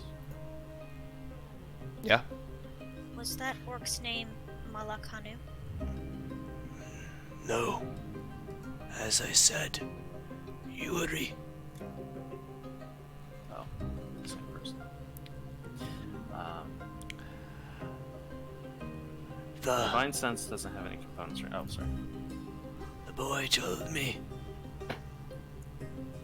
of a creature from the sky that would rain down upon the world. Yuri told me he would summon a beast from the realm of gods to destroy it and end the gods' war and save those he loves and change the path of history. He taught me this transference. And as you're holding that crystal out, it begins to float out of your hand as one finger of this creature gestures towards it.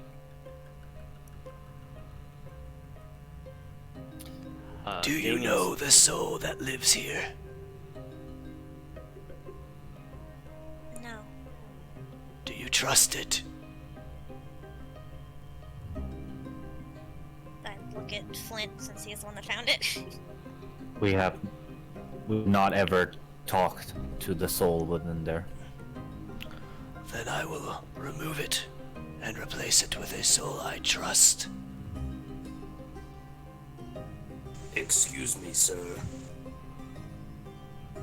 If I may, what did Yuri want in return for this knowledge that he offered? He asked that the giants take these mines and stop the Shalinstians from harvesting silver. And so we did. And as I toyed with the powers of souls, beasts, and nature, I became one with it.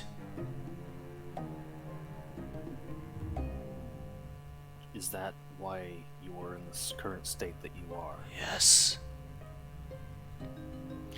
What would you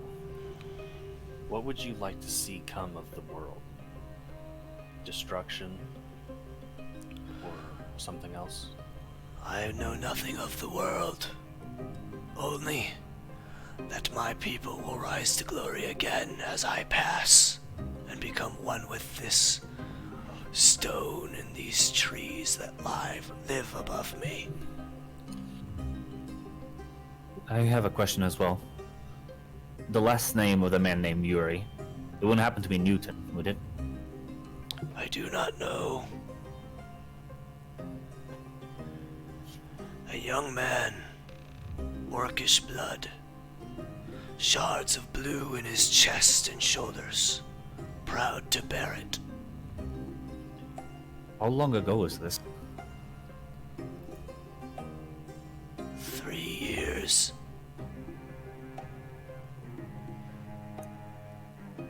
And as you hear, and he finishes, two giants come by you, holding a child by the shoulders. God damn it. Larger than you, but young, looking confused. At this point, a giant child. Gotcha. And at this point, that yellow crystal has floated over into the hand from the wall.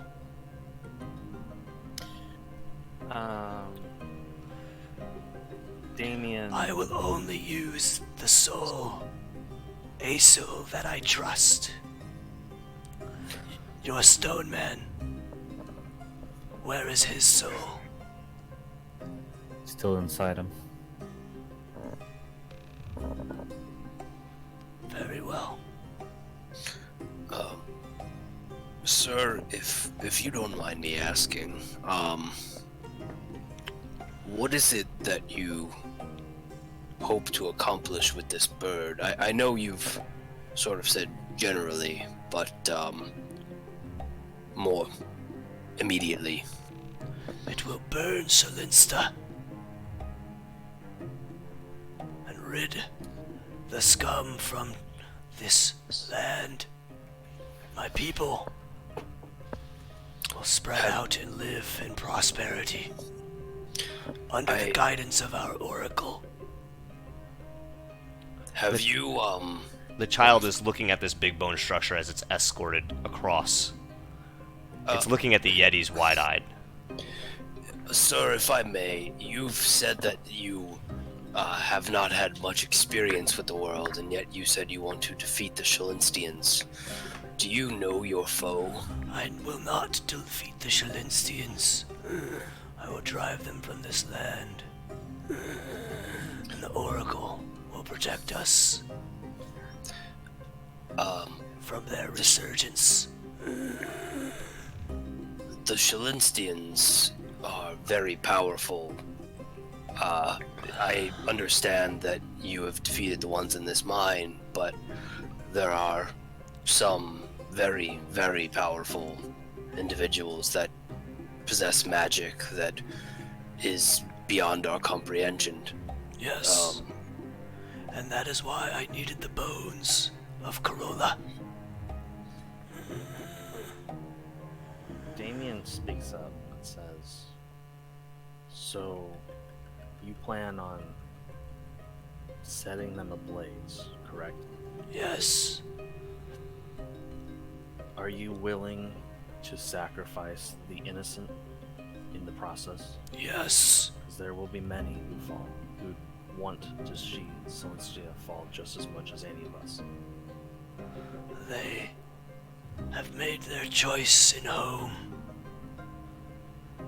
Many of them don't have a choice, though. Many are slaves who can't get away. And there is a small price to pay for the prosperity of giants. If I can, I have a more easy solution for you.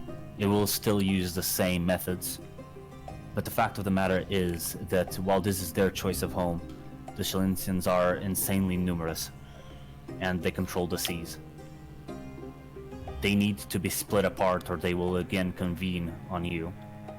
I understand that you are more than confident within your oracle to perform this, but it is true that you most likely can assume that things can go wrong. Strengthening your plan is not a bad choice. We wish to see the Shalinstians gone as well, and we can offer a second front of battle, dividing their forces and making sure that your methods become more long-term. The oracle will persist. You may do as you please. But I have I... a question about your oracle. Yes, How do you plan on controlling it? that is why I need the soul of one I trust. My child. And at this point now the child has been shifted over to where the hand is resting on its shoulder. I can... And he looks down at the child. I can trust you, my child, can't I? And the child kind of looks up, a little bit scared, unsure, but nods yes. Wait. For the soul transference, are you able to move the souls back into their original body? I can only move a soul into a crystal, into a citrine stone, Damien What? from stone. And that stone becomes the soul, the heart of one of my creations. Again, gesturing to the Yetis.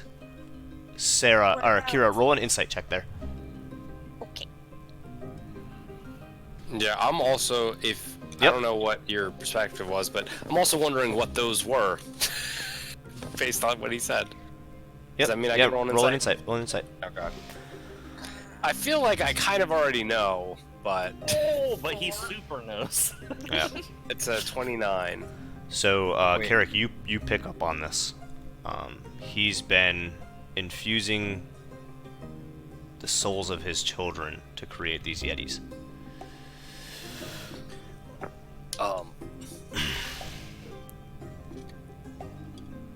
Or at least give them sentience. You're not sure if they are, like, he's creating them the way he's creating this bird, and then infusing souls into them, or what, but they obey him, and so they have some level of sentience.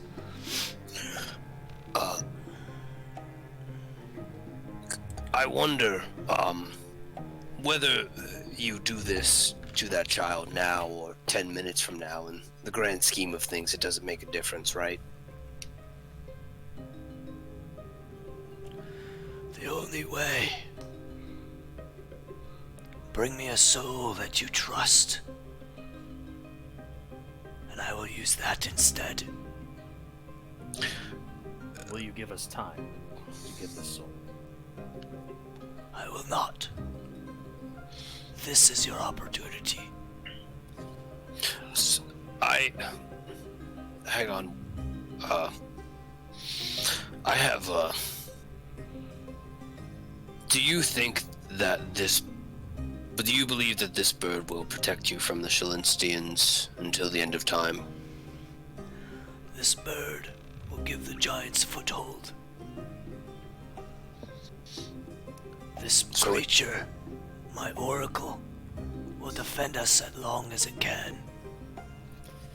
So it's not a long-term solution. It'll last for a while, but then it will not. What if we were to offer you a long-term solution for peace and prosperity for you and your people that doesn't involve any more sacrifices, at least not of children? You come here and grant me gifts for my audience, and I appreciate that you do. But it is not your place to guide me from my ways. No, it isn't. That's why I seek to have a conversation with you. And I understand, and I am grateful. But this oracle is the birth of the giant race. Damien says, Are we- Can we have 2 minutes? Wait, hang on. You said that we are giant kin, correct? Unless here now you decide you are not. But we are, so therefore if we are giant kin, then we are, while not of the giant race, we are family of the giants. So we are involved in your decision as well, are we not? Involved in my decision. There is only one who is involved in my decision. It is me. And Yuri. Yuri is not involved in my decision. Yuri has granted me a gift. Knowledge. He is nothing else. He is irrelevant. But was he benevolent? I don't even know what you ask me. You don't know what you ask me. You only stall. Now, either leave this place or grant me the soul. The souls that you use, do they stay intact? Do they retain their own personality? They are them. They are true to themselves. My child will be stronger in that body than he has ever been in this one. So, if we were to give you a soul, whoever would be inside that bird would still be the same person, with the same memories, same everything? Yes. I have a soul for you. One I can trust. Do you? You want to give him a bot? If it's the best way to bring him back. The head What about shifts. destruction? I don't know that taking this crystal from Abot and sticking him into another golem will work, or even maintain his memories or who he is. The fact of the matter is, if Abot loses all his memories, he isn't Abot anymore. That's his knowledge was him. If you tell me he's still the same person, then it's the best way to bring him back, isn't it? I agree, but we need to consider the corruption. That's true. Because if this bird is capable of raising down Shalinsta, and it's corrupt, it could deal devastating damage to the world. You're right. We would have to uncorrupt it first, right? I don't know. Let's ask him if he knows anything about the corruption. I'm speaking in like plain voice, so that Yeah. Popo would hear everything. Poparius. This soul, however, has been tainted by a green smoke. I don't know if you know what that green smoke is. We know how to remove it. We hadn't yet, by his choice, but we would now if it would work and make him stable. You know what this green smoke is? I know nothing of what you speak. But if you have a soul that you would like, and that you trust in place of this, He tightens his grip on the child's shoulder. now is your time. And you promise me he'll still be the same. The soul is not lost, only the body. Carrick, can you uncorrupt him? Let me check if I have that spell ready. No, I Wouldn't that be some shit? is this what Abot would want? Abot would like to be alive again. I am sure of that. Wasn't he considering it before? Not He- uncorrupting the crystal, I mean this. The only reason why he didn't want to be uncorrupted was because he was afraid of dying.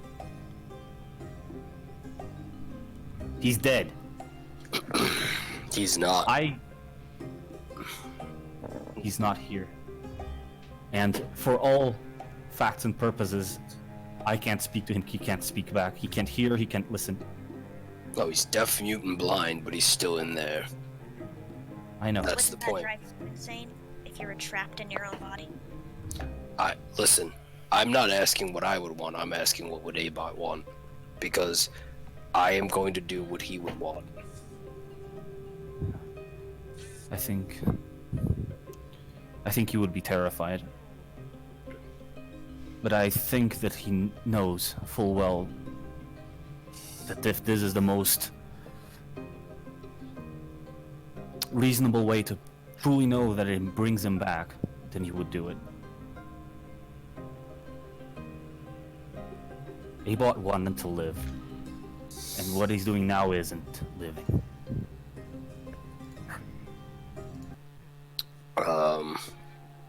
Other thoughts from the group? I think we should do it. In my vision, I saw Flint giving a giant a yellow crystal. I don't know what the symbolism of that would be other than Flint deciding to give up Abot's soul for this. You also saw an elvish woman, and I don't see any elvish women around here. That was in a completely different place. That was in the dunes. And you were Wow. there, and it was your girlfriend. Oh, Ripperoonie. Okay. That was a vision of you leading the molten ore after creating the weapons of the gods. Oh, right. This is completely different. Yeah. Listen, I mean this in the nicest possible way. I could give a shit less about the vision. What I care about is what Master Abot would want. And I do agree with Brother Flint that he would want to persist, but would he want to persist in this way? Hey guys, continue this conversation. Popo is still listening and watching. As you make your decision, I have to pee. Continue. Me Sure. too, and Sarah. We're all. Oh, then let's take 30 seconds. Okay. Let's take This 30 is seconds. why I peed on mobile. Yeah, let's take 30 seconds. Everybody pee, because I have to pee really bad. Hey, was that Soup that just talked? No. Oh. Soup is still muted. Man, but I would fucking love his goddamn insight. Soup, what would Abot want? don't know. Yeah, Can you hear do. me? Yeah. I mean, it's up to you. Give me a second. No, that's water.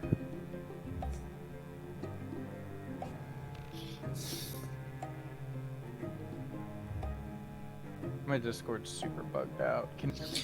Yeah. No, I mean, you probably shouldn't say. I mean, I can't say. He's in the crystal, right? So he can't speak to you guys? Well, but you obviously, as the player, would know what he would want, but it probably shouldn't. I mean, I feel like that's cheating on an exam. yeah, kind of. I don't know. I don't know if Abot was super attached to his body as much as his existence. I would agree with Flint in that. Like I think there's a lot of things about Flint that are inherently dwarvish. I'm right? back. I don't know if there's a lot about Abot that is inherently like there is a lot that's inherently robotic, but I don't know if he gives a shit about that. Oh, Frank, they asked for my opinion, and I just said, no, I can't say anything. Yeah, no, you don't have an Just opinion. for context. Yes, I do not have an opinion. My back. I wish I had more beer or wine. Is David and Sarah back? No, they're still peeing. Oh man, this is a good session for you to be watching, Soupy. I'm back. Yeah, I mean, I messaged Raypos one thing, and he didn't respond. I said beta Damien, and that was it. Beta. Wait, for what? When you were like, no, we shouldn't kill all the Celestians. Come on, bro. Damien thinks it's the Schlinsteins, but he knows that there's innocent.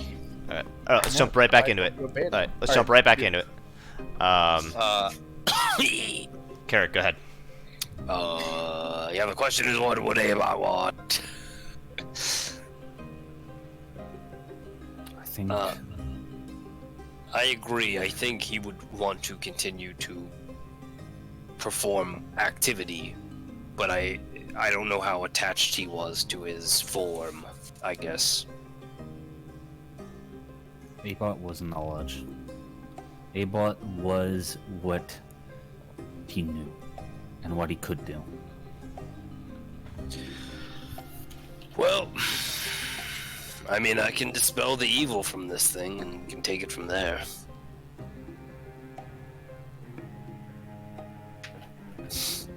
Don't be like that, Blubba. I fucking did Abot a good fucking time when he was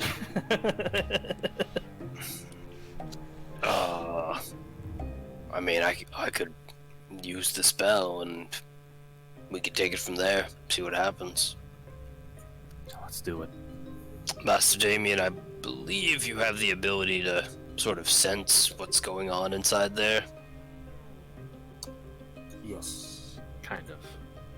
Okay, well, here goes nothing. Wait, before you cast it, Frank, have I ever been? I've always sensed the two auras pushing against each other. Mhm. Have I ever been able to discern the type? Because I can like sense certain things. Can I sense one celestial and this other? Like, can I differentiate them?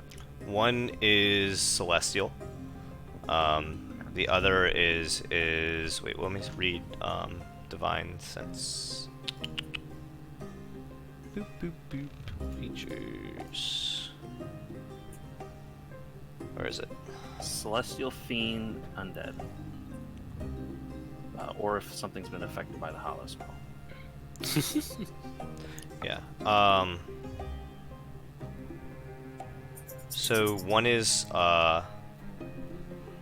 celestial in nature. Yeah. The other is just a force that you know is fighting against it. I mentioned this to Carrick. I say, I don't know which one is Avon though.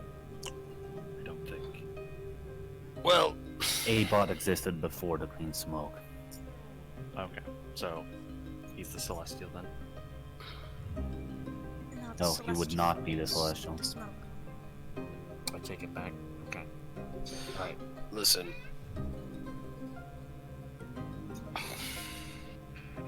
If this doesn't go well, Brother Flint, would you be able to live with yourself?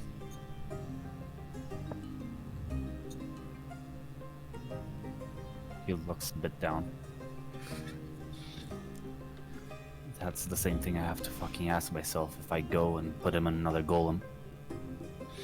And I Whatever. want you to answer me that now. I'm walking in the dark as I've always been with you guys. Everything that we've done has been a leap in the dark. No, I won't be. But that applies to the same thing with all the other things. Oh boy. This is a real 10%er, but let's give it a shot. Take out the crystal first, just in case. I figured the crystal was out. Oh, we left it in? Yeah, you still have it in. You've been dragging his body around. Yeah, alright, fuck it. Alright, so somebody, whoever's gonna do it, describe for me how you do it. Guess Flint opens up the panel. And you open up the panel, and what you see is the slot, the yellow crystal sitting in there. This green gas flowing from top down to bottom. Bottom to top. Up and down. I slowly. put my hand on the crystal and I say, And as you do, you reach in and it just burns as you put your hand on it. It's this burning pain. I've already apologized to you. I've already failed you. And I rotate the crystal to take it out. You turn it 90 degrees. Pull it out. And the burning subsides as you hold the crystal in your hand. The green gas flowing top to bottom. A dim yellow glow emanating from it. And as you hold it there, you see just every now and then the green aura emanating from it as well. I slowly turn towards Carrick. So I cast Dispel Good and Evil upon myself, because that's how it works. And I use the Break Enchantment special function of the Dispel Good and Evil spell. You want to describe what that looks like for me? Yeah, sure. So Abot, Flint is holding out the crystal in his hand. So I don't remember how I described it last time, but let's say I put my hand on my shield, I cast the spell, and as I cast it, you see this almost shimmering, pulsating glow flow from my hands until it goes up my arms and covers every inch of me. And it's like a sort of a shimmering glow, but then as I use the Break Enchantment on the crystal, you see it sort of peel off me in the same fashion, but it glows even brighter and brighter and brighter. And I imagine it concentrates into the crystal, and then... And as you do that, you see it encase the crystal, wrap around it, almost pressurizing it. And you see within, as that green gas becomes compressed in the center, tighter, shifting really fast in one direction, and then shifting again in the other, spinning as it becomes smaller and smaller, and spins faster and faster until it becomes nothing. And all that is left is the yellow crystal emanating a strong yellow aura. With my divine sense, what am I saying? One force, This is the end. not the celestial. Damien looks at the others and says, "It worked, I believe." I take the crystal and I slowly start walking towards Poparius.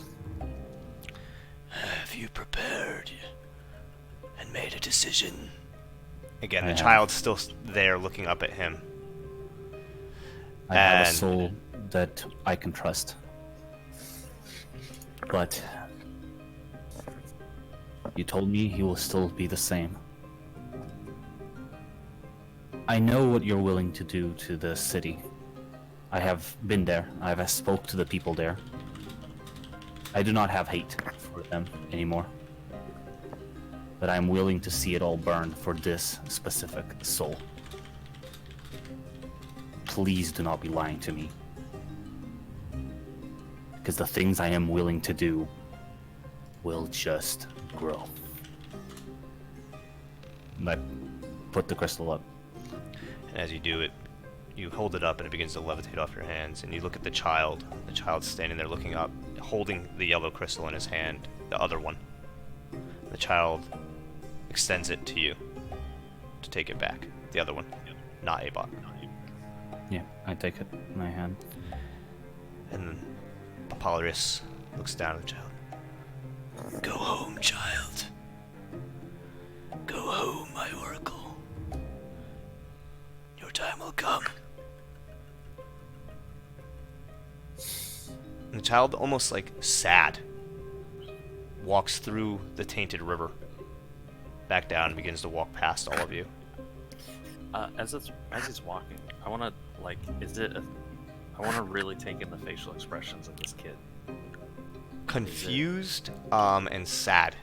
Almost like disappointed, almost like Almost like it's like when you don't get picked at kickball. Feels rough. And the child walks past you, kind of just into the darkness behind you by itself. Papyrus, the crystal then hovering above your head, Flint, begins to float across the room and lays at the center of the creature within the ribcage. Stand back, little one. Join your friends.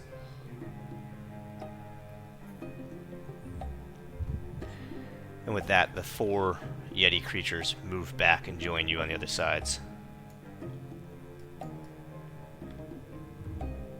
Damien just rests his hand on Flint's shoulder. You do, and you notice how fucking tense he is. He's almost not breathing. Damien gives you a hearty squeeze on the shoulder. The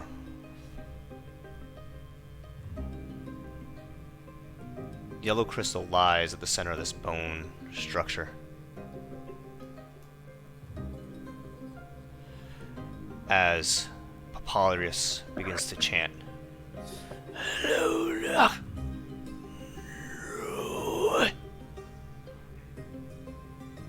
Do I understand what he's saying? Sorry.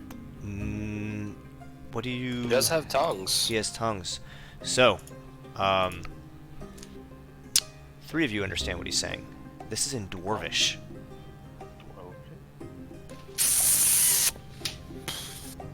Oh, man, I'm the only one left. As the bones begin to vibrate. Slowly at first.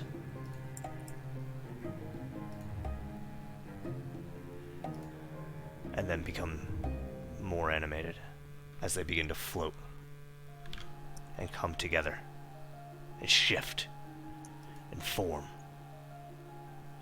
The roots from Papyrus flow down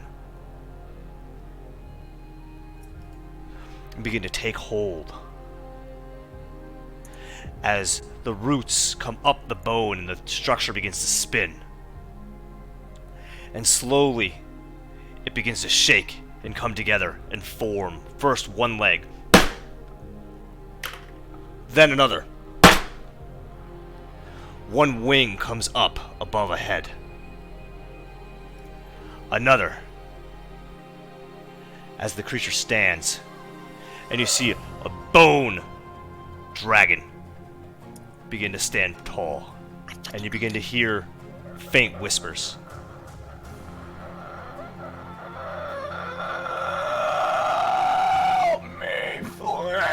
It is so pain.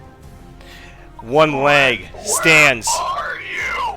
and a tail lashes around as the creature spins. I need everybody to make a dexterity saving throw. Can I be running towards the... Yep. Make your dex save with a disadvantage as you run forward. But my +4. It is splitting apart my mind. It is trying. It is consuming. Agony. The tail sweeps to the left. Flint, you get hit in the side as you run forward. You're going to take 6d6 bludgeoning damage. As the tail whips around in another direction, you hear Abot's voice echoing through the chamber. You see spin around again, and within the belly, a big yellow burst as flame shoots out. And as the creature's spinning, I need another dexterity saving throw from all of you. Can I try to hold on to the tail this time? This is not the tail, this is a flame breath. If the tail comes near you again, you absolutely can. Flint, you take 26 bludgeoning damage. Jesus Christ. And then I need that dex saving throw as this wall of fire turns and spews.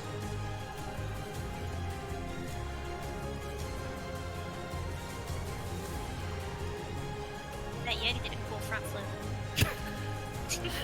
Yeah, he made his deck save. And I'm going to use Absorb Elements.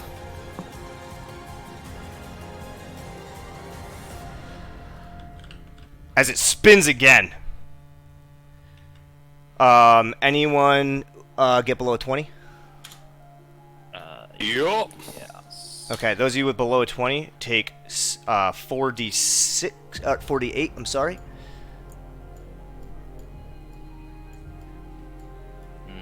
And again, you hear Abot's voice screech out. What type of damage is it? That's rending. This is fire damage. Ooh, that's halved. How much was it? 19. So it is by 4, so 5.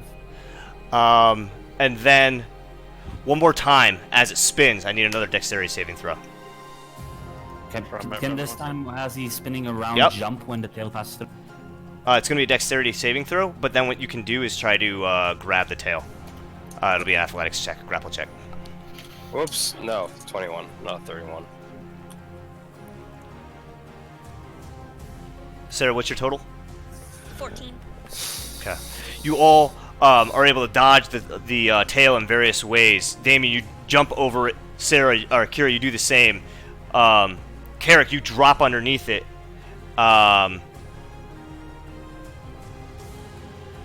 Flint, you get hit again. And this time, you grab onto the tail as it swings you around the room. I'm here! I'm here, please! Tell me you'll hear me! Roll a charisma check. Flint, roll a charisma check. Go.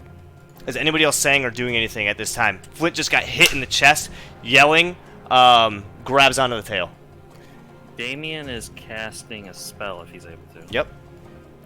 He's going to cast Enhance Ability to give me and Carrick advantage on Dex saves. He's using a 3rd level slot for that. Okay. Yay.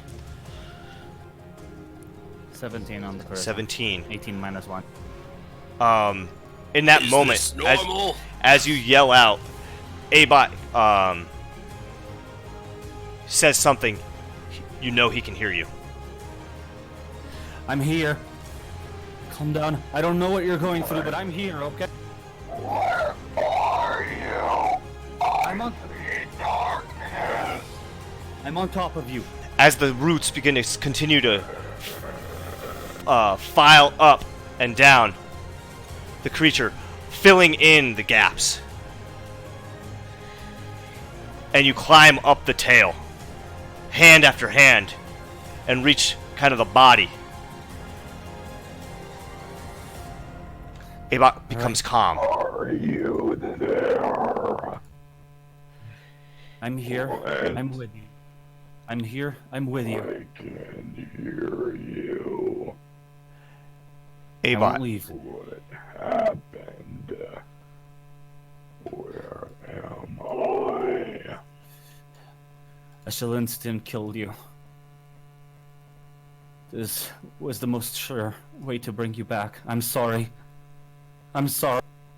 The rest of you watch as Flint is climbing up his back. Root and bone begin to form and solidify around the glowing center of this creature. It is still much bone, but I'm so sorry. I am so sorry. I can hear you. Where are they? The rest, but the group, are they like in front of their head, or are they, like, to they're the side? still by the entrance. You are climbing up the creature. I guess he's not flailing anymore? He's starting to calm down. He's not spinning in circles. Okay. I slowly climb. As I'm climbing, I say, "To your left, Kira, Damien, Carrick. You're all there, okay? We're all." Ava, as you scan the room, your eyes are adjusting from darkness that you've been in for so long, and you're able to pick out, at first, just green, purple and blue shimmers around you, and then you're able to identify 4 incredibly large shapes and below them, smaller shapes, and you're able to one by one pick out Carrick, Damien, and Kira. Next to it on the ground, a husk of your old body. Flint, are they injured? Did I hurt them? No, we're all fine. We're all okay. Are you okay? Does it still hurt? Hunger is gone.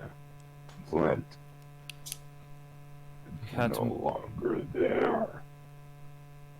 We didn't know if the hunger would make this worse. We took it out. I'm sorry. I'm sorry. I feel full.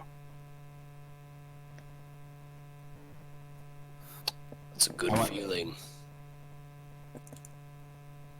Carrick. And Abot attempts to. Oh,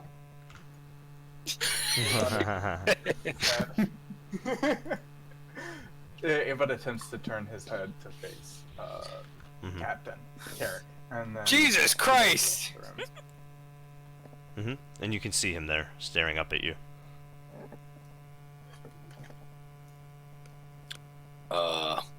We hope this is an upgrade.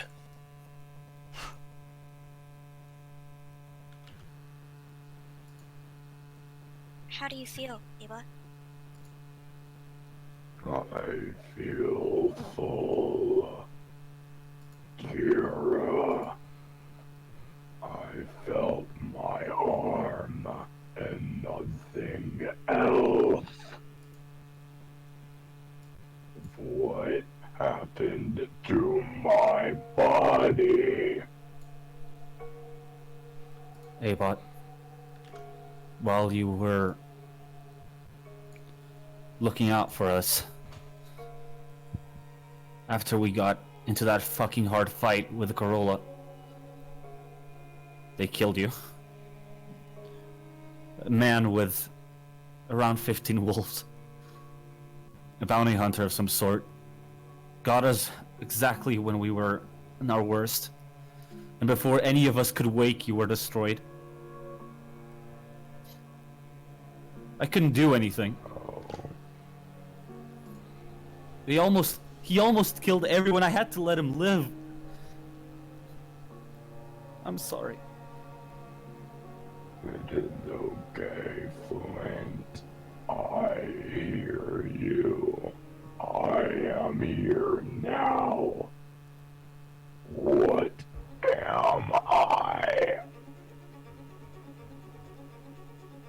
You hear a voice behind you, Abot. You are my oracle, and you will do what you were born to do. You will fly north. You will destroy anything with a Shalinstian banner. As you turn your head, ducking not to hit the ceiling of this cavern you are in. You will destroy anything in my land, and you will serve me. Do you understand? I have given you life. And you see this giant man, almost the size of you, embedded in a wall, encased in roots. And as you look down at your giant clawed foot, you see roots writhing around it, much like the roots writhing around his face. We are one, Oracle. You are the embodiment of this world, and you will reign supreme upon it.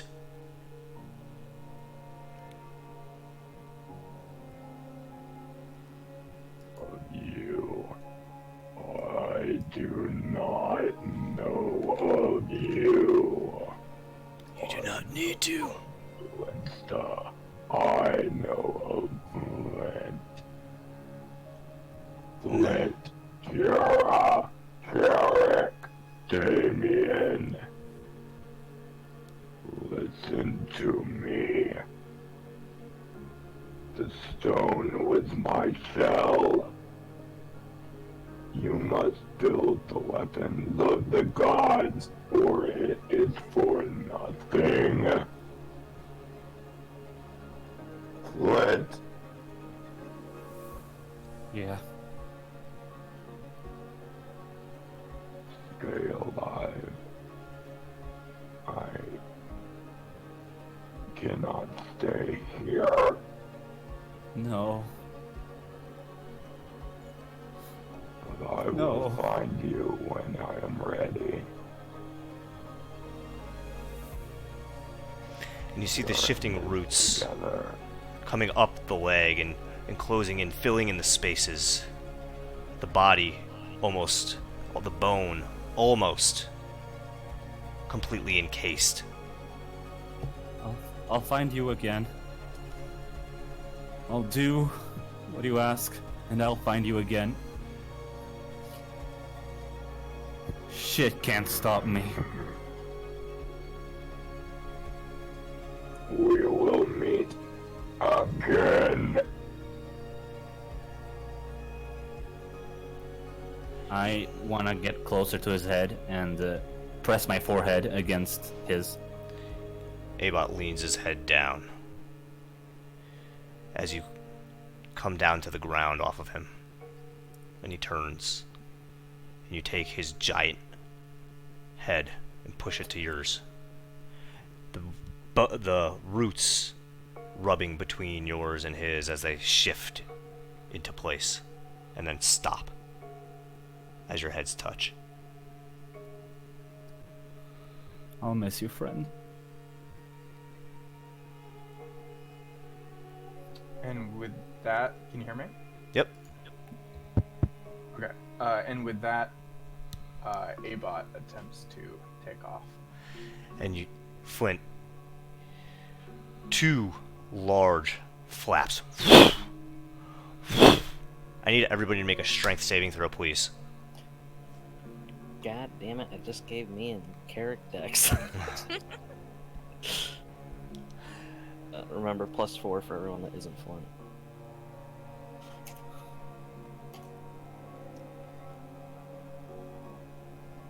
Damn, we're all fucking tough boys. Mm-hmm.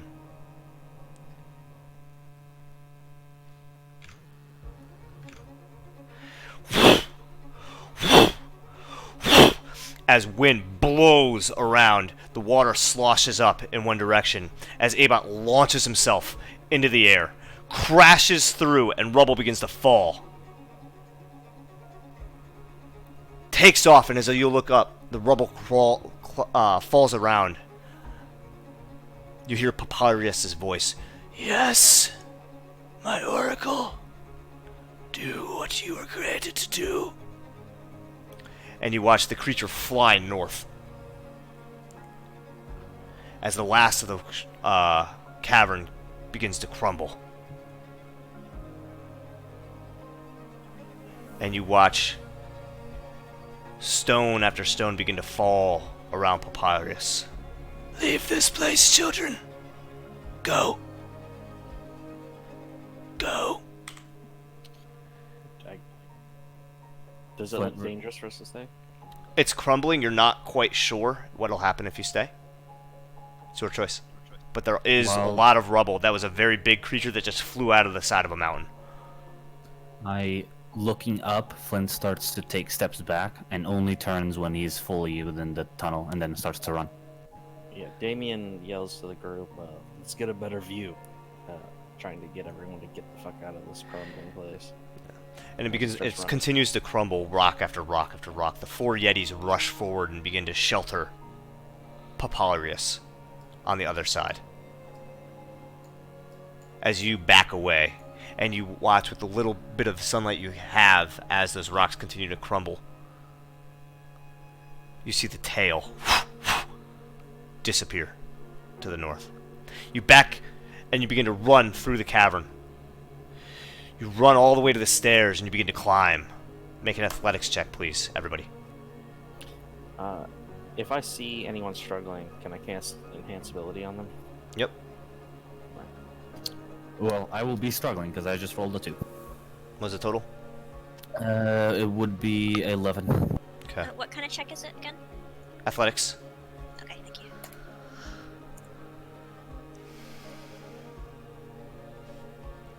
And you're all running as fast as you can. You get to the staircase and you see Repus, or Flint, hit the first stair, sobbing, crying, and just stop for a moment.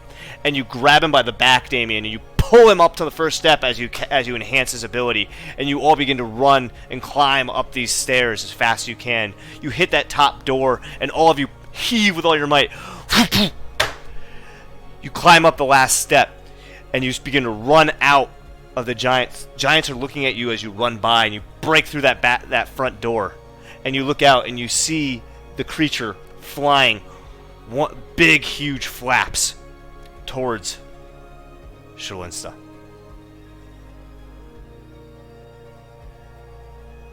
What are you doing? Flint is just looking. Yeah, Damien's awestruck. Flint is, by the way, he's pretty much bawling. He's not trying to hide anything. He's just fucking destroyed emotionally.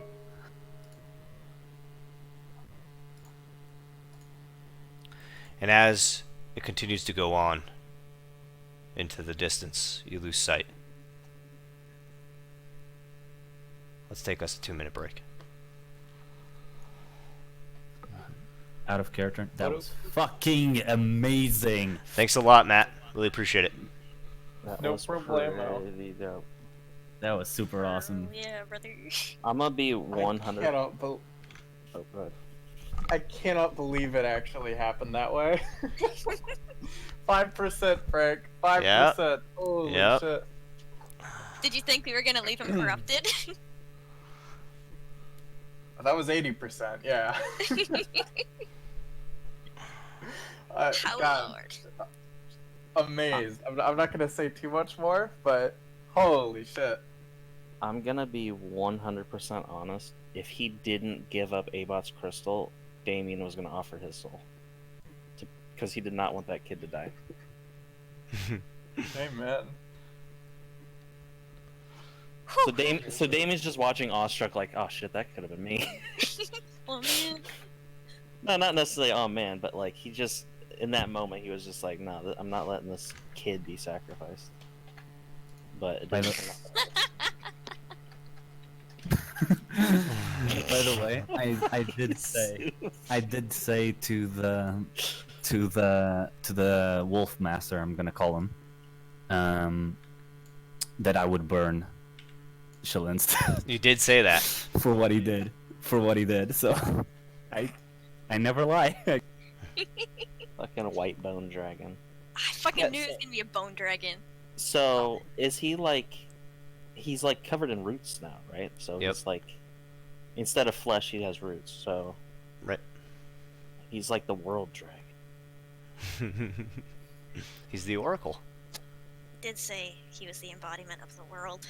It's pretty dope. Fucking Abot, man. A-bone. Did the voice changer work out alright? Yeah, no, I liked it. Yeah, I spooky. accidentally Sounded like you were in a Hell swimming yeah. pool. It was lovely. I loved it. I loved it to accidentally bits. Activated it. Captain noticed it. He was the only one that noticed it. Cap, But I you're deafened accidentally and muted, activated it Captain. during the pee break. Oh, I literally said I accident- break, and then I left, so I missed everything. Oh, I see. I just said like hell yeah or something, but I had it on, and Captain was the only one. That soup, and then Raypos quickly went, "No, soup's muted," because I remuted instantly. God. Me and Sarah were both messaging each other like, "Fuck, I gotta pee," and that was like 40 minutes before we took the break. And then Frank was like, "All right, we're gonna take a 2-minute break. I gotta pee," or whatever. And I was like, "Thank fucking God," because like so soon into session, I was like, "Fuck, I gotta pee," but like there was never a chance where I was like, I could step away for a minute or two. Like there's Yeah, just everything like, was too exciting. I was like, man, I don't want to miss anything. well, it super sucked for me because like I was doing a lot of the talking as well, so it's just like fuck, I gotta pee, I gotta pee. I can't believe our curiosity for the funny name Popo led all the way to this. I love that. Papyrus. Papyrus. I'm just imagining him like speaking to them and just trying so futilely to get them to call him his actual name, and eventually he just fucking gives up. Fine, I'm Popo. Fuck. Well, Yeah. Oh man, what a session that I chose to fucking spectate. Holy shit. The contents of the session, by the way, had nothing to do with me spectating. This was just a happy coincidence. Yeah, and then I Yeah, it asked him. worked I out, yeah. asked him if he wanted to cameo after he said he was going to spectate. I'm gonna be honest. Mhm. Him coming back did add like so much to the like. I oh, know. Fuck. Hell yeah. I know it did. I thought that would be a pretty good reward for you guys, kind of getting all your cookies together. Yeah, as soon as he started speaking, I was like, oh, fucking Frank planned this shit. But it wasn't planned, huh? Like, you just have the voice changer No. ready, or were you like, oh, I gotta get this ready? Oh no, he I asked him yesterday because he's been telling me a lot of things, right? Because I'm not a member of the campaign anymore. So I knew what would happen this session, but I knew what would happen this session after I said I wanted to spectate. Right. He said he wanted to spectate, so then I then told him he what was going to came to me. happen this session, and then I asked him if he wanted a cameo. Gotcha. Yep. Yeah. Which How- hell yeah, I figured out the voice changer like an hour and a half before the session because I used it before for one of my one shots. yeah, when you were doing the freaking like baby voice, that was horrible. No, the Black Dragon.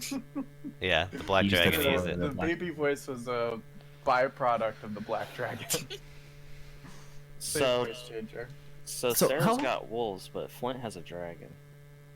Do I win? My wolves don't even listen to me anymore. Frank took away my puppies. I think that Be takes up patient. like 3 feet slots, though. I don't know. Be patient. No. Regardless, how the hell are we like? This is the best fucking moment I've ever had in a fucking campaign ever. This was beyond anything I ever expected of a fucking D&D game. It was amazing. I'm glad Hell Jukebox worked for this. For your friend to be a bone dragon? Hell yes. That's pretty dope. So, we have two options. We can continue today's session, or we can end it here. What would you guys like to do? I want to keep playing. Okay. I'm good at playing too. Yeah. All right. I want So- mithril, goddammit. I want to go back in there and ask about the mushrooms. Well, he's gone. He's dead, right? Hey, I He's know stuck the in- roof just collapsed, but how about them mushrooms, bud? No. So you find yourselves outside of the giant stronghold. Two giants run out after you and are watching this. They heard the shake and the rumble. They're watching with you, behind you, as Abot, the Oracle, flies north towards Shalinsta, and you lose sight in the distance.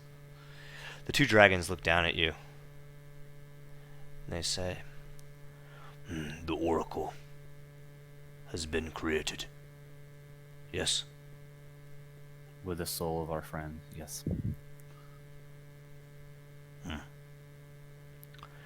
You hear.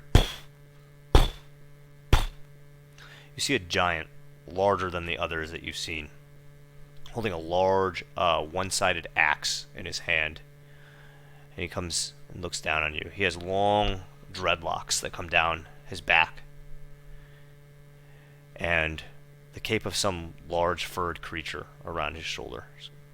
And he kneels down, and he says, You have delivered the Oracle to Papaldrius. Did. I'm Chief Nostra. I thank you for giving the giant kind new life. You have our arms in your race. Papyrus has told us what you seek. We will take these lands, and then we will help you divide the Shalinstians. I look back and I say, thank you. We will work to make sure that you live in prosperity and peace. Yes.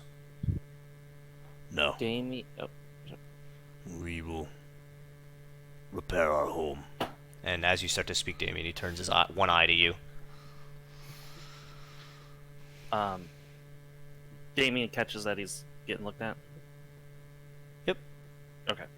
Damien says, "You said we have your arms.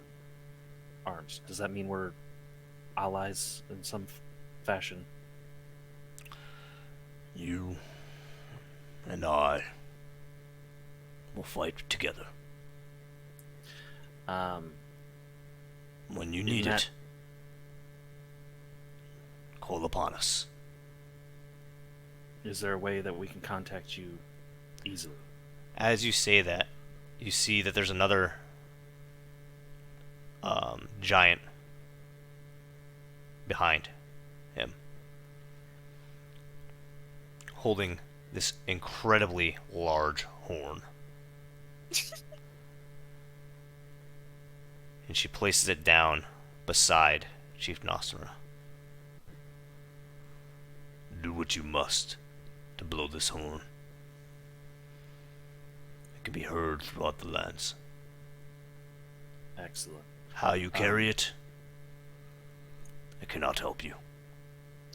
You said it's how big is this thing? Like It's probably 15. Jesus Christ. No, it's probably like that would make sense. It's probably like 5 feet long. Probably like 2 to 3 feet diameter. It'd be hard to hold to your mouth. Anymore, do we? We kind of ran out. Well, no, we're not. We don't have to carry the bird anymore. Yeah, but we left the cart down there. No, I took like the cart was inside the. Did we even take the cart inside? Like I took Abot with me. You took Abot. I You think did. we left it right outside the trap You door. left it outside the main door, the front door. Oh. Oh, Okay. Damien speaks. He says, "I have one request, if that's all right." Looks at you. Same.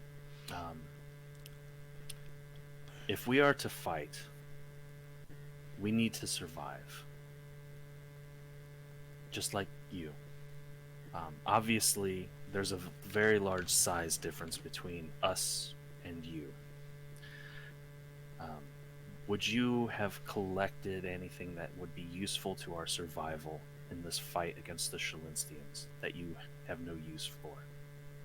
Obviously, Damien pulls out his tiny little short sword. He says, "This is not of much use to you because of the size difference, but to us, weapons or armor, anything useful that you have would be much appreciated."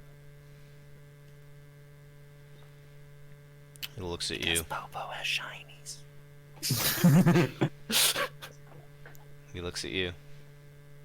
Turns to the woman who laid down the horn. Nods at her, almost like kind of mean. And she turns around and walks back inside. Also, our cart is in there. We're gonna need to grab that if we're gonna move this horn. How long does tongues last? An hour. Okay. He shouts at the woman who's walking back inside in Giant. And Damien, what you pick up is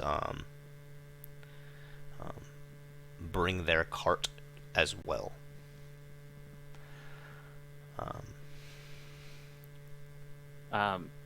While she's walking off, Damien says, "We appreciate beyond belief being able to see Popo and being able to meet you." Damien puts out his hand for like a handshake. He gives you one finger. Yeah, that makes sense. I lean over to whisper into Damien's ear. Can you ask him if we can explore the mine? There's still that golem down there and possibly Mithril. My friend here mentioned that she would like to explore the mine if it's possible. With your blessing, of course. Yes, you may return to the mine. However, do not go to where Popo resides. We do not wish so. While we were down there, we saw these mushrooms. Are they? But they seem to move on their own. Are they hostile? And They are do have children any of the use? Balrius. Do not touch them. Okay. All right. Well, thank you very much. And once again, we can't thank you enough for what you've done for us. He nods at you. And he turns and he walks back into the stronghold as the woman comes out with your wheelbarrow. With your wagon. And in it... Damien, ask him where we can get mithril silver. Yep. He just nods. As she wheels this over to you, there's a few different things. There's an amulet on a necklace. There is... looks to be kind of a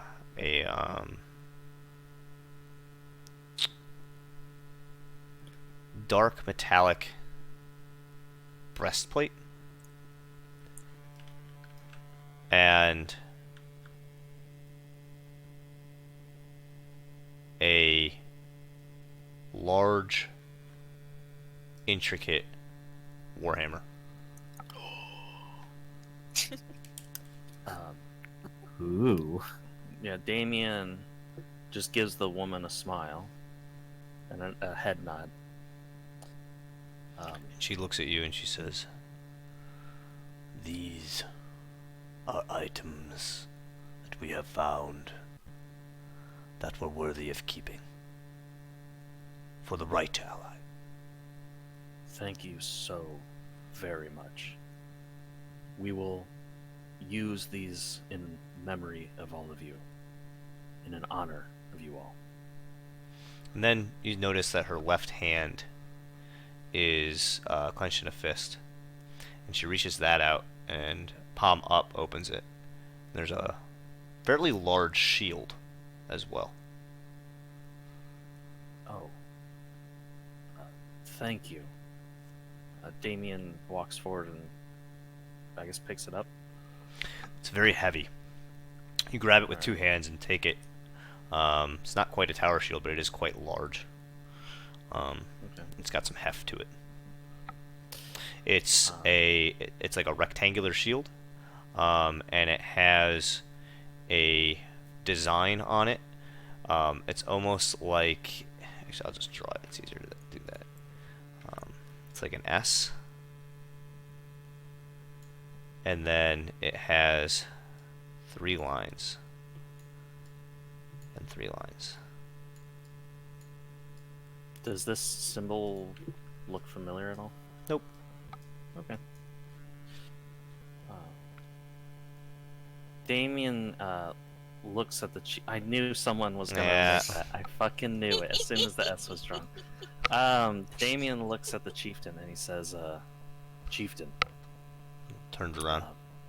My friend here, and I point to, or I hand gesture to Carrick. I said, "My friend here is a blacksmith, and he's been struggling to find mithril.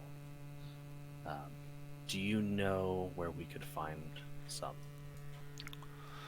There is mithril around the mountains across Treston, near the Jindeep home. The mines here below have silver. Okay. I can't believe we left Mithril somewhere else. Is there anything that you need of us? You've done so much for us. Is there anything that we can possibly do on our adventures that would aid you? Only kill the Shalinsteins you find. Help us rid these lands.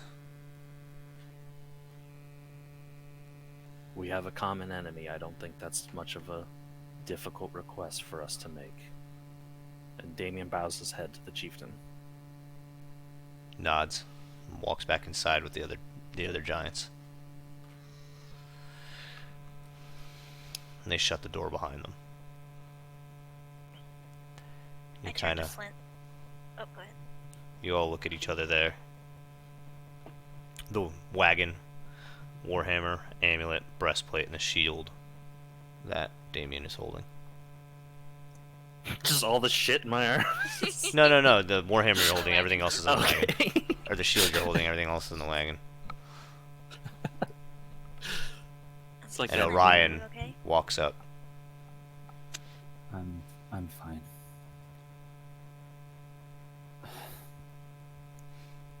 I'm sorry for what I said a few days ago. It's okay. I know you were just upset. I'm gonna find him again. We're gonna come with the weapons of the gods as he asked. We'll take the land back. Do what needs to be done. Thank you for staying at my side, despite everything. I give him a smile. Yeah. Damien says,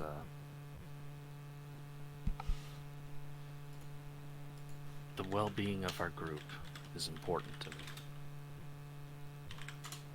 I'm just glad that we came out of this alive. And that you got your friend back. The only thing I ask is in the future, just try to be a little bit more mindful of the group. That's all. But I'm glad that this is the outcome that came of it. I guarantee you that everything that I do has also in mind your survival. Even when I look to be the most wrathful, I know that you and I think differently, Damien.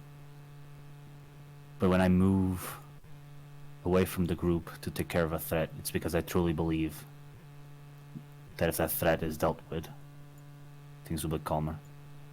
That night, that wasn't the case. I am sorry, but I had lost someone. Damien looks to the sky where Abot floated away to, and says, and kind of lets out a chuckle and says, "Well, I don't think you got to worry about him anymore." And then he looks at the rest of the group and says, "Our baby's all grown up." I hope you'll be happy like that. Am I the only one that doesn't really trust these people? To trust in this world, in these two specific islands, is a rare fucking thing, so they're just baseline for me. You guys are the only people I trust, to be honest. That's fair. I get the feeling that these people are conditional allies and somewhat of religious fanatics. They're more than happy to sacrifice their own in order to achieve their goals. That's incredibly dangerous and arguably foolish, but if it gets results, who's the fool? Well, at the very least, their dragon is our friend. Yeah, something we didn't actually ask him, who knew if he'd give a straight answer, is does Abot remain independent, free-willed, or have we trade? Ask him that, and he said that he would still stay the same, and he would still be himself. But I guess he didn't answer if he has control. Right. Yes, I agree with you. There's a very fine distinction between, there's a switch that Master Popo can turn on to treat Abot like a puppet, and Abot being free-willed and able to act in his own free will. I'm not saying that what we did was bad or wrong. I just am concerned that this wasn't a total win. At least not as good of a win as I think we maybe hoped. I think as far as a win goes, this was as close to a win as we could get, though. That's fair. I mean, think we were given a bad situation and we made the best of it. Yes.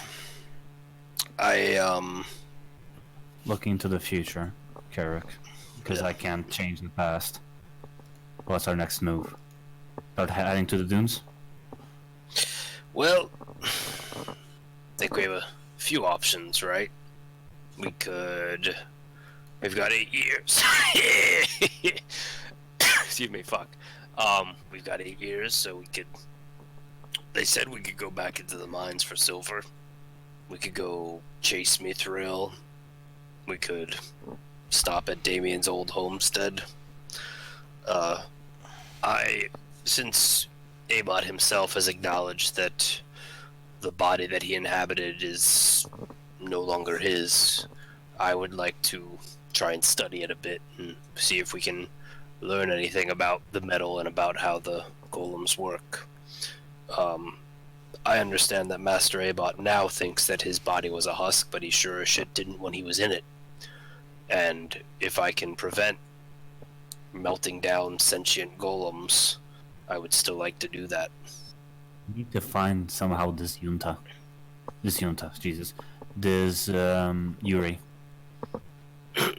Very clearly, it's not the body that matters, it's the stone. Right? And also, we know for a fact that Yesus has found this man before all the golems started becoming sentient. He's the only person we ever have heard of, and he keeps popping up everywhere, that is even connected to these stones and the soul transference. He's probably the main reason this is all happening. I can maybe work on that. But I would need probably like a lot of money. Oh wait, no I don't. Oh yes, I need holy water. I can make that. Well, good. Then. So, for what it's worth, I have a spell where I can contact my god and ask him yes or no questions. Wait, no, excuse me. They have to be answered with a yes. They can be answered with a yes or no. They can't lie, but they also don't have to be entirely straightforward. I mean, we could try and find some information from fucking Goib. All right. I don't know how happy he will be about me ringing him up, but it's an option. All right. Sounds good to do when next time we rest. The question is, do we delve into the mines now? Do we ignore them because we don't need silver that much, and go to Damien's hometown? I would like to go see that golem, because Popo said that it was rambling and it just wanders the mines. It might have some decent information, or it might be corrupted, and we can clear the corruption from it. Very well. We also need to see if there's another way into there, so we don't have to constantly annoy them with us coming in and out. Well, we're Giantkin now. I guess that is true. Also, Carrick. Yo. Today was a huge day, not only for us, but for our allies. I think we need to inform our allies about what took place Oh today. shit, the changelings in Shalinsta. They need to get out. Can you message Von Vera? Oh, fuck. Yeah, let's come up with sending. I can send literally right now. What would we do without you, Kara? I swear to God.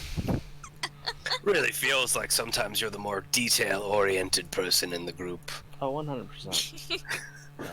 Tell Kira them blushes and like flips her hair. Tell them Shalinsta will burn within the day. Remove forces ASAP. Large dragon. Dragon is Are friendly to dragons us. Are dragons a thing that we know of? Not that you know. Are they Large legend? winged creature who can breathe fire. Is ally.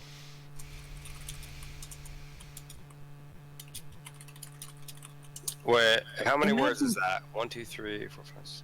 Imagine sending 5 idiots to find a key, and they drop a dragon on the capital of the enemy.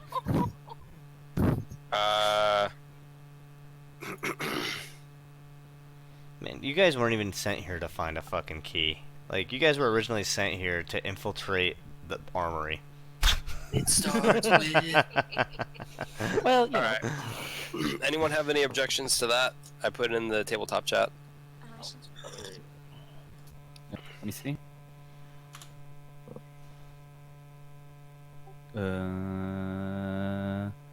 Change large dragon to large creature, because we are naming it dragon, because I guess. Okay. And Large bone creature. why don't you like dragon? oh no, I'm not saying that I don't like dragon. I'm saying that we are in game inventing this word, and so they won't know what it is. Is that is that? I mean, I imagine none of us have witnessed a dragon in person, but are dragons a creature that may have been? None of you have even heard of a dragon. Oh, this has never been in like a mythical tale or fairy Yeah. tales or anything. Nope. Okay. Yeah, it's a low magic setting. That's just having some extraordinary things happen Just to call it. it a large winged creature.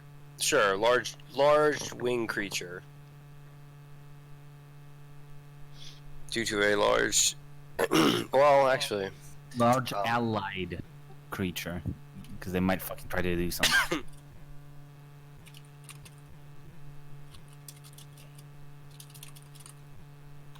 Because it takes it's probably what, a 3-4 day journey for us to get there, maybe 5, but I don't know how long it's gonna take for Avot. Couple Well, hours. Couple hours.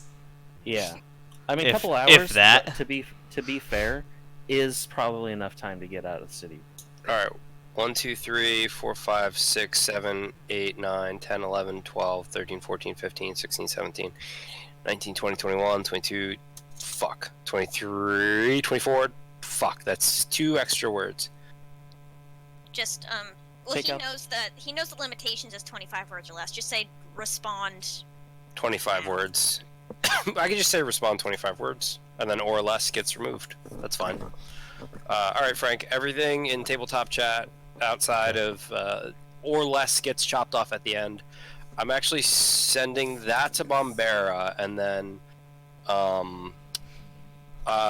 okay. Who else do we know in Shalinsta that we should alert? Smith. Tomlin. Or Tomlin.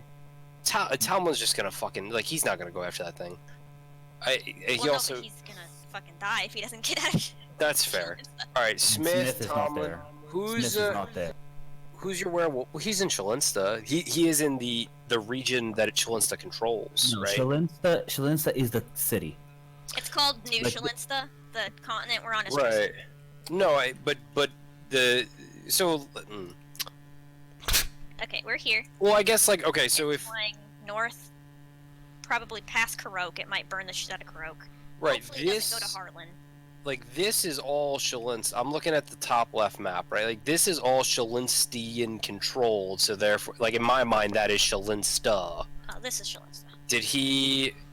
Well, that's like the city of Shalinsta, but isn't this all Shalinstian? The whole. Yeah, I get what you mean. continent. Yeah, that like I guess I what don't know about- if the dragon is going What to. about the people? Did we send them to Harlan or Runtus? Which They're one? in Harlan. Smith. Harlan. Yeah. Uh, Smith now. who's your werewolf boy? What's his name again? Nathaniel. Nathaniel, Should we send one to Nathaniel as well?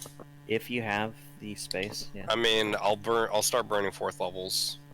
So okay, I sent that first one out to Bombera. I burnt the spell slot. It If he might. doesn't reply, send it to Yunta. Yeah, I can do Because that. Bonbera hasn't been responding recently. Every time we message him, he ignores us. He's been a fucker. But Yunta's been helpful. You could also send Market Boy. He probably has the most means of getting a message. Cyril, he's never Cyril. once responded. Yeah, but he doesn't Yes, have to that's true. respond as long as he gets it. But we don't know if he's getting it, is the thing. What? I mean, all right. He's never responded.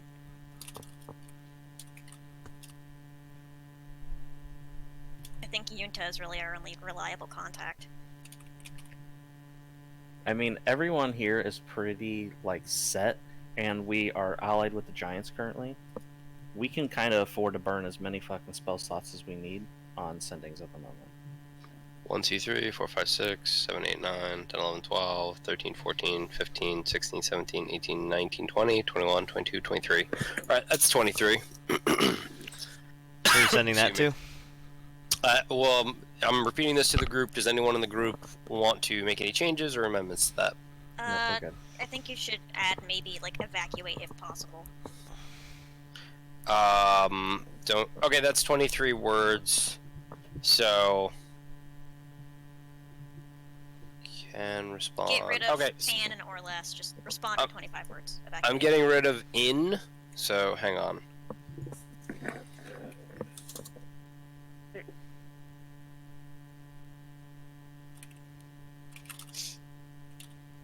I'll just put hide if possible. Hide / evacuate. Does that count as one word or two, Frank? That's, 2 I words. figure that's 2, yeah. But I'm just taking out another word to compensate. I know, I'm joking. Alright, I'll just take out or less. Alright, 1, 2, 3, 4, 5, 6, 7, 8, 9, 10, 11, 12, 13, 14, 15, 16, 17, 18, 19, 20, 21, 22, 23, 24, 25. Boom!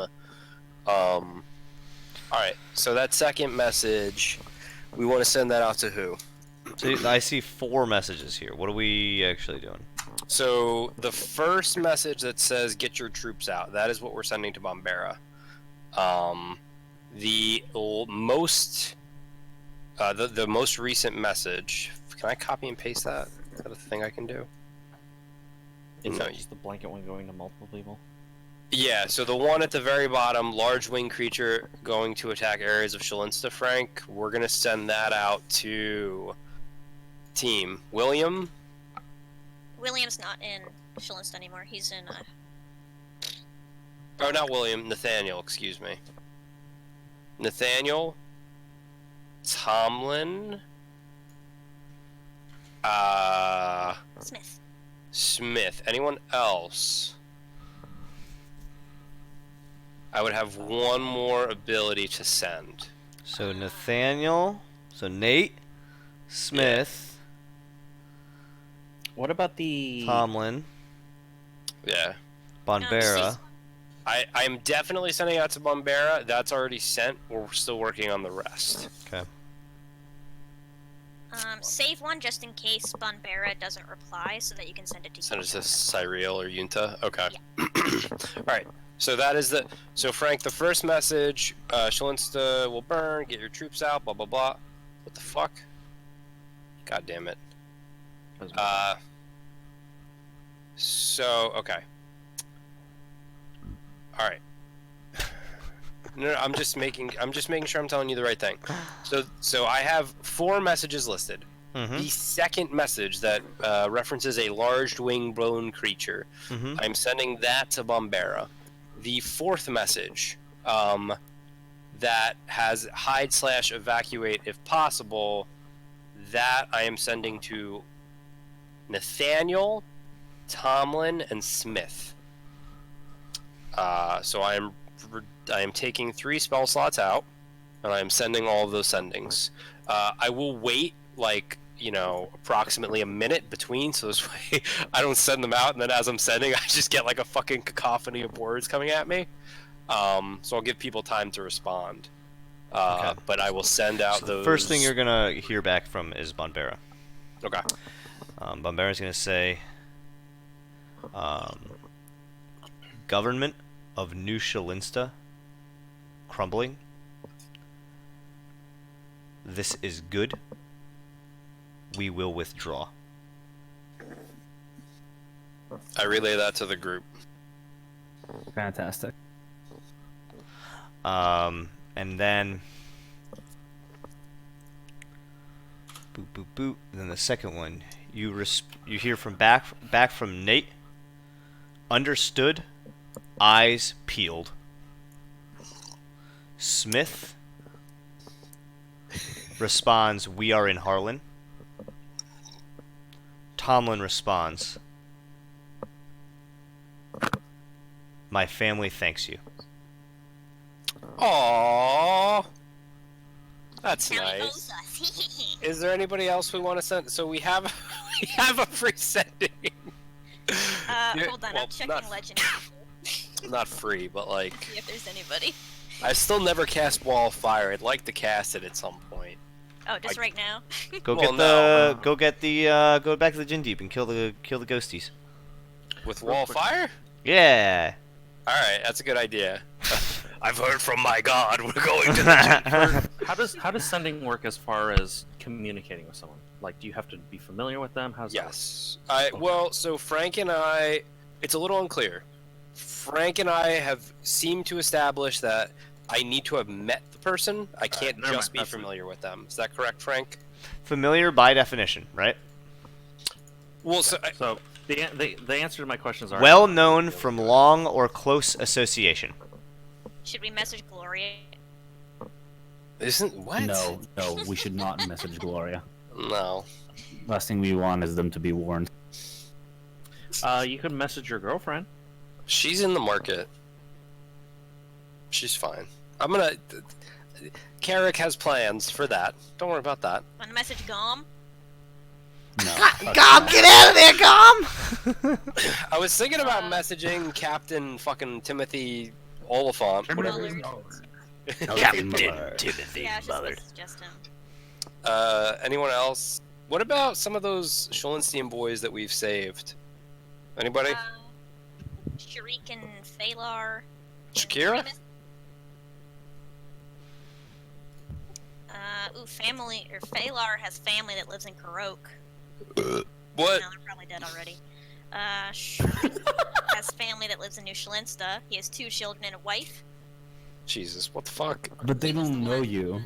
That was approached by a mysterious group, the Men of Solace. It is unclear whether or not he joined. Yeah, we can't because I was gonna say. All right, but is there anybody? No, Sorry, I think it's fine. I think it's fine. Just send it to Captain Timothy Millard, and we'll... Should I? I mean, just to make sure that dude is not on the docks and dies there. Yeah, go for it. All right, fuck it. I feel like I should customize mine for Timothy Oliphant. Hey, yo, what up, Tim? I said Oliphant. I combined Mullard and Oliphant. If you in Shalinsta, you better get out. Hey, beautiful. Hey, sexy. All right, Miss fine. you. Fuck it. I use I use my last spell slot, and I send it to fucking Captain Timothy Mullard. Timothy Mullard. I send the same message that I sent to everyone except Bombera. Okay, let me read that again.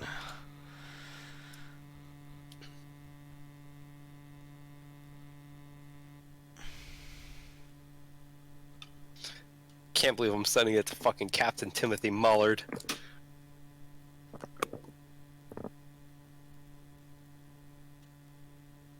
Sorry, I'm back again. Captain Timothy Mullard says,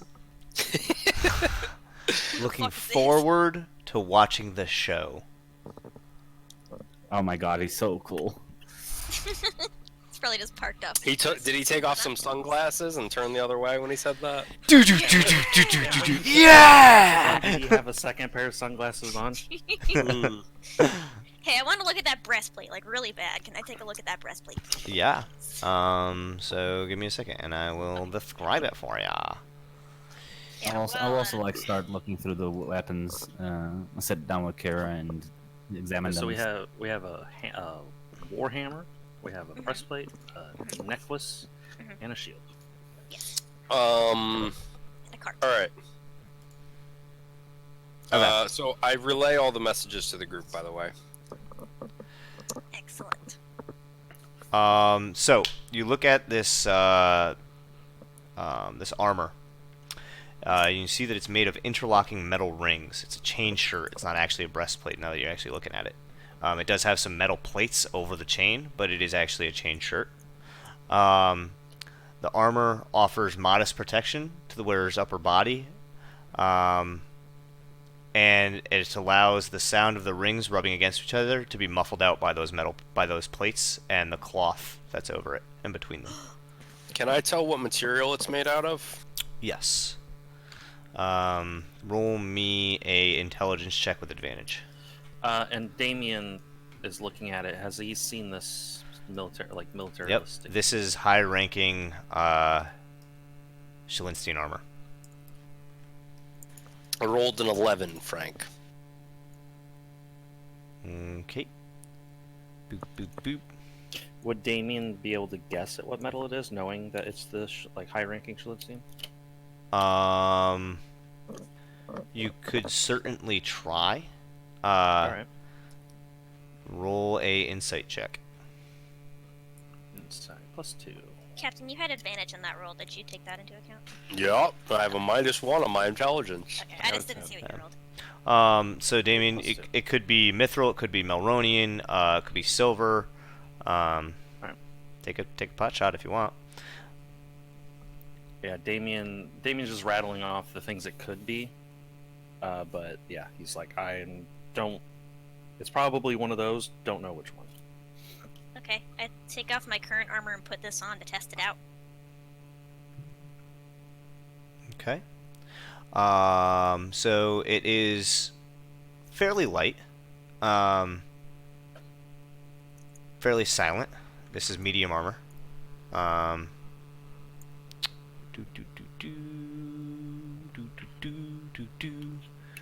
And this is going to give you, to change shirt, it's going to give you +1 AC. I'm going to put it in your inventory. Hell yeah. She's gonna be so hard to hit. Between that cloak and like better armor now. And for the sounds of it, it doesn't give her disadvantage on stealth. I'm so happy we came here. You're considered proficient with this so armor, glad that even if IRL you made lack it. proficiency with medium armor. Wait, what? So, you are considered proficient with this armor, even if you lack proficiency with medium armor. Hell yeah. Oh, okay. She should be fine because she's a ranger. Have Yeah, I don't been have able? proficiency. Have I been able to ascertain what material it might be made out of? Looks to be Melronian metal. Cool. Oh. Oh, obviously this is. You're piggybacking off of, you're like, I'm not sure, and then I mentioned Melronian, and you're like, oh, no, it's definitely that Yep, one. that's the one. Without a... read a lot of books about this. Never heard about it all. Damien, do you want to test the shield and the hammer? Yeah. So looking at the hammer, is it a one-handed or two-handed? It's a two-handed hammer. Two-handed. Okay. And Kira, I put the chain shirt in. You are over your carrying capacity. Just so you know. Yes. So then, you're looking at the warhammer. What are you doing? I guess Damien's picking up the warhammer, and Flint's grabbing the shield. Is that? I assume so, because I needs to be a weapon I can use. Yeah. Need to wield it well. Yeah. So Damien's picking up the warhammer. How's it feeling in his hands? And does it look? Cool? Feels heavy. It's a heavy hammer. What is your strength score? 19. So +4. Okay. On the level up, it's gonna be +5. So 18 required strength in order to lift this bad boy. Got it. By the way, in terms of rules, it would be a mole, right? Because Warhammer. Yeah, it's a mole. That's why I was asking, because I think warhammers can be versatile, so that's why I was curious. So it's heavy. Boo boo boo. Hold on 1 second. I'm so glad IRL me, I guess that's the only me, is just so fucking item hungry in anything he does that he's like, hey, you got any extra shit in there that you might want to part with? You guys should probably play around with that sword too, the one we found in the bird's nest. The silver. That one is silver. Yeah, but I mean, maybe it's more than just silver. And as you're holding it, and you feel that weight behind it, it does have a 18 strength requirement. Yep. But you can tell that if you were to swing this, you could do some heavy damage. This is a weapon of certain death. I don't know what that means, but I like it. I'm going to show you. Is our paladin going to be able to do some damage now? Maybe. Just continue to mock people. That's fine. Well, no, like, no joke, right? When we fought against the troll guy, I used a bonus action and then 2 smites. So I burned 3 3-level slots to do as much damage as Flint. Yeah. In a turn. So I'll take Yeah, anything. but Flint can only action surge once, and he gets more but- strength than you. But like all of that ended up being only like 40 damage or something like that. You're also like a multi-classed character. Mhm. The multi-class, Yeah. the non-damage. Yeah, no, I went more of like a supporty utility path for him instead of just pure. But the advantage of it is I get higher spell slots. So Wait, what? you had a breastplate, Sarah? It's a chain shirt. Worth 400 gold. Jesus. How much is your dex? Can I make some fucking like better armor with this shit? My dex is 18. I have a +4. Okay, then Finally get fucking within split mail. a chain shirt and breastplate, like a chain shirt plus 1 and a breastplate have the same AC. In this No. case, I might. No, with the breastplate, my AC was 16. This elven chain has a +1 bonus to AC, so it's 17. Oh, Right. okay. Mm-hmm. Yeah, because I know what you're saying, right? Because a breastplate technically has a smaller dex bonus modifier thingy, but I think the +1 puts it over. It does. Maybe. All right. I'm so happy. The whole reason I wanted to come here is so that we could get Mithril to make me better armor. Oh Jesus. You're almost as tanky as I am now. What's your AC? 17. Oh, it's Mine is 20 with a shield. So mine's when I'm- 20 as well with a shield. Yeah. How the so- fuck is yours 20? Mine? I have Hey. plate, which is Plate? 18 plus 2. How the fuck did you get plate? We got it got off the general, and you repaired it. Oh right. And then either you or Abot fixed it. I don't remember. I think Ah, Steve shit. did it. I really want plate. I need to find. We need to see if they have a forge. Do you I even want. have high enough strength to wear plate? How much strength do you Ooh. need? Gold? Why can't I add this to your inventory? 15 maybe? 16. It doesn't say that. Wait, where does it say that? If you It look doesn't in say the that. player, it's in the player. D&D handbook. Beyond. Oh. Um, What the fuck? Also, player but handbook. I don't know. Maybe do dwarves No, get a you're- thing? Yes, you as a dwarf, it doesn't matter. You can wear plate armor without any difficulties. Essentially, it would reduce your speed by 10, but because you're a dwarf, it don't matter. Wait, what? Huh? Yes, it's part of your racial traits. Go read. I'm so confused. You're short and sturdy. It doesn't. You can wear whatever the fuck you want, basically. I don't. Oh, strength 15 requirement. Oh shit. Gotcha.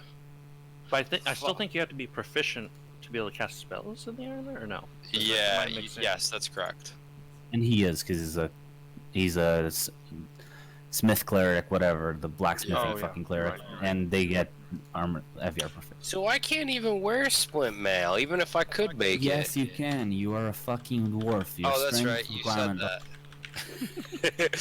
Hang on. Let's pull up the old player's handbook. Why isn't this working? I don't know. Anyways, I'm gonna figure this out later. Flint, you're looking at the shield, correct? Yep. Boop, boop, boop. Testing it out, moving it around. Mm-hmm. So it's lightweight. It is made of mithril, but it has, because it's a softer. It is a softer shield. Boop, boop, boop, and a lighter shield.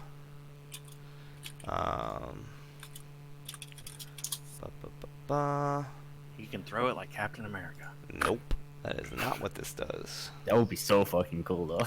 It's a yo-yo. Fucking- He throws his axe, teleports back to his hand, chucks his shield. Wait, I don't. This is an arrow catching shield. Oh! Oh, that is so good. What's that? And then Higher AC versus projectiles. range. Yeah. So I can practice shooting at you more? Yes, you can. Yay! And then the amulet. All right, I can't find. Yeah, we're definitely handling that off to Carrot. No, it's cursed. I don't want to see. Wouldn't that be? Do you have identify, Eric, or do you have any kind of magic that can... I have identify. I don't have a pearl. I need a pearl worth okay. 100 gold pieces. I can ritual cast detect magic. I don't know if that'll help. Yeah, you could. I mean, that won't hurt. Okay. I ritual cast detect magic on the amulet. It is a magical amulet. Wow. Man. I don't know what it does, but it's got magic. Here you go. What school is it from? It is evocation. Wow. Notre Dame. He wears it and blows up. Well, we need to get more dragons. I can't find the fucking. I don't know why I keep getting stuck on this. Hold on. Yo, Flint, while you're doing that, Frank, I don't fucking see anything about dwarves can just wear... Oh, your speed is not reduced by wearing heavy armor. There you go. Okay, I just found it. That's why that's why abjuration dwarf wizard is really good.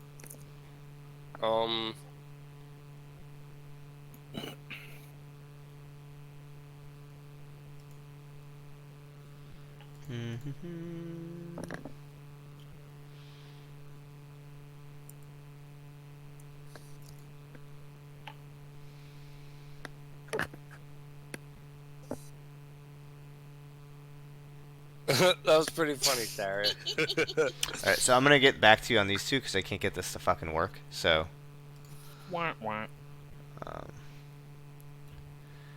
Yeah. Session ruin. Let's call it. I feel like this is like when I hired that online hooker and she's like, I can't get my Skype to work, and I already paid her the money. Yeah. And that time I went on egirls.gg. Such a dumb fucking site. I'm learning new things about you two, apparently. What is egirls.dg? You can rent yourself a gamer girl. Huh? To play video games with. Yeah. What? Yeah, you can it's and boys can do it as well. You can be an e-boy. But you can basically hire someone like $1, $2, $5, whatever per game to play with you. It's called What? egirl.gg. So I'm gonna get back to you guys on the Warhammer and the amulet because I can't get it to work and put them in your inventory. So I'll get back to you guys on those. Can I check out that sword again? And can I ask Kira to detect magic on the sword that we found in the bird's nest? Mhm. Oh, wait, I asked Kira to do that. Kira, please do that. Well, let me check the feature and see if I can. Doesn't it last for a while, and it's in an aura, I believe, of like 30 feet. Okay, then sure. That's how it works. I don't have it prepared, I don't know. I just used to Oh cast yeah, all the it's goddamn concentration up to 10 minutes. I sense the presence of magic within 30 feet of me. Does this sword magic? It is. Ooh! What's It's not necessarily a school, but it is a magic sword. It has. Wait. So does detect magic tell you explicitly what it does?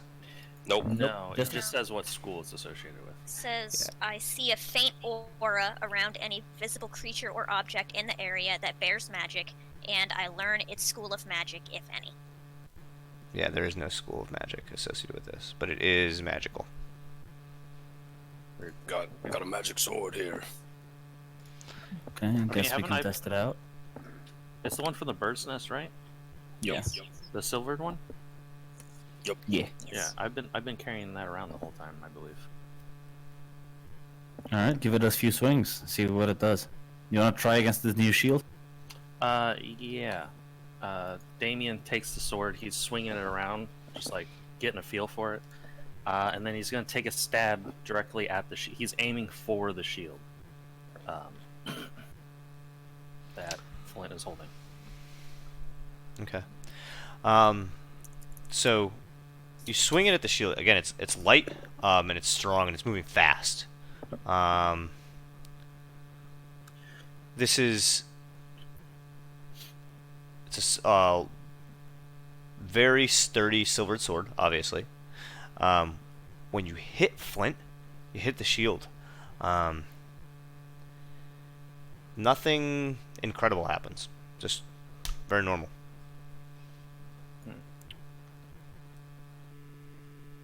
Alright. Guess we need that pearl. When Damien sees that nothing happens, he takes the blade and runs it across his thumb to cut himself. Does anything happen? So Just a tiny slice. So it hurts incredibly bad, and it actually burns your skin as you run it across because of the silvered blade. Oh fuck, you're right. Um, I was like, wow, it's really strong. But something else happens when you do this. There is this incredible pain from within you, and you almost feel like a part of you, for a brief second, while that sword is touching your body, is being pulled away from another part of you.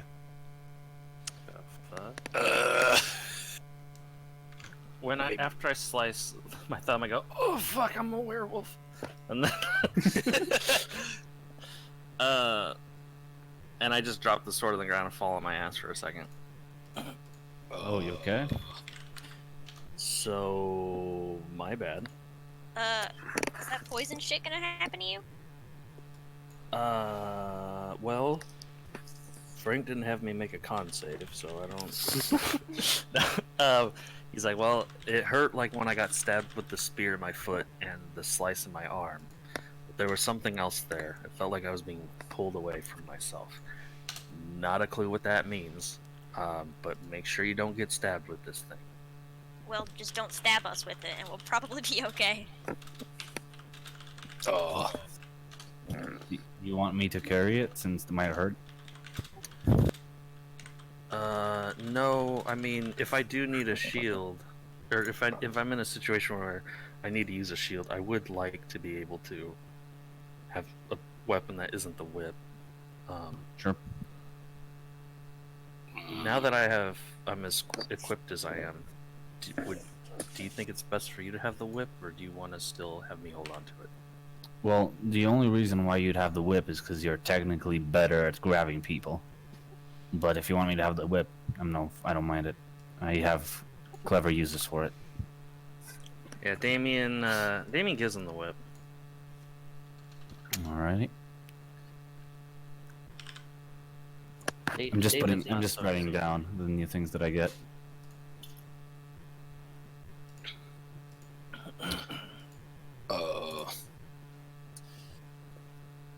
Hey, Master Damien. Yeah. Do you know anywhere we might be able to find a pearl worth 100 gold pieces? Sort of throwing it out there. Frank. You know Taylor. True. Would I know of any merchants on this continent? Since my parents at one point were in the trade business with the whole clothing store and stuff. Being a tailor. Say that again. So in my backstory, my father was a lumberjack, and then my mother made clothes and sold them. Would she have known other merchants that dealt in pearls and things like that? I mean, your mother's worked with pearls. She's bought pearls from people. Yeah. Would I know? Pearls aren't like a super rare thing. Okay. They're like normal rarity. But are pearls that are worth 100 gold common? Or is that like a rare pearl? I mean, it's like a nicer pearl, yeah. It's like Okay. a bigger pearl. Okay, I understand what you're saying. Gotcha. Would Damien know where those pearls would be sourced from? The ocean. And a clam. Right. But like there are mines that we specifically go to for silver. Are there any areas that are known for pearl diving? You could probably you would know that you could probably find some fishermen that would know where they go for pearl diving. There was one fisherman named Darla that knew. Okay. Kira's like, I'm ready. Bring back Darla. Wait, well, I can't send any more sendings, so. You also don't know Darla. You don't know Darla. Oh, that's right. I never met her. We don't even know Darla, do we? Technically. No, you guys never met We Darla. also don't know if she's dead or alive because Frank never told me. Yep. We know that my character's alive because he's smart and fucking skadoodle. succeeded on a charisma 2. Who was Darla again? I can't remember. My character in the one shot. He's the Southern Rogue. Oh, right, that's true. Well, howdy do. About as useful as a bump on a pickle. I miss playing Sigmund too. Oh, I love Darla. All right. Hey, do you guys want to go in the mines? I mean, we do tomorrow morning, right? For the bot. Yeah, for the golem. It might have useful information. Okay. Or if it's corrupted, we can get rid of the corruption in it. Just in case. Yeah, I mean, I'm out of a lot of my higher level stuff. If we want to wait until tomorrow, we can. I'm gonna be honest. We've had quite the day. Maybe we just relax for a little bit. Okay. It has been a day. That being said, Frank, I want to test the Warhammer. Is the thing you're struggling with finding the thing that the Warhammer does? Yeah, just you test it, but I will tell you later. Okay.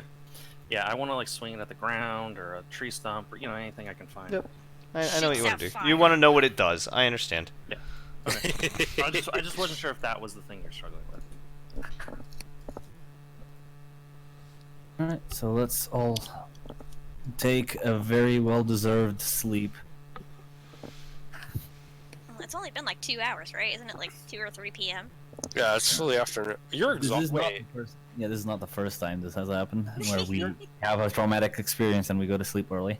You're not. You took a long rest, so you're not exhausted anymore. Yeah, I'm not exhausted anymore, but I am very exhausted in character. Emotionally. Yeah. Had a good cry. We are giant kid now. We could hang out with them. Yeah, we could. I mean, we could find somewhere to rest in there. It's probably safer. I mean, well, maybe not. We might get stepped on, jokingly. But I'm sure they've got a room or something, or an area. Don't they like party every night? Yeah, we'll just go somewhere where they aren't partying. But But I mean, we've barely interacted with them, and we've learned a lot. Maybe we could learn more. Who knows? It's also really Just cold have a out safe- here. Kirik, too. do you have enough magic to put that language spell on Damien again? I do not. Ah, then. They do speak common though. If they choose to speak it to us, that's another story. But we are considered their kind now. It wouldn't be a bad idea to sleep in a shelter for once. Especially after what happened last week. Yep. I'll go along with that. Orion can probably... He's not going to take up any space in this place, I'm assuming, so he could probably just come in with us. Yeah, just shit on the floor. Just make sure they don't eat him. Well, he's celestial, so he'd probably like shit yogurt or something. I don't know. Ew. That's how that works. Yep.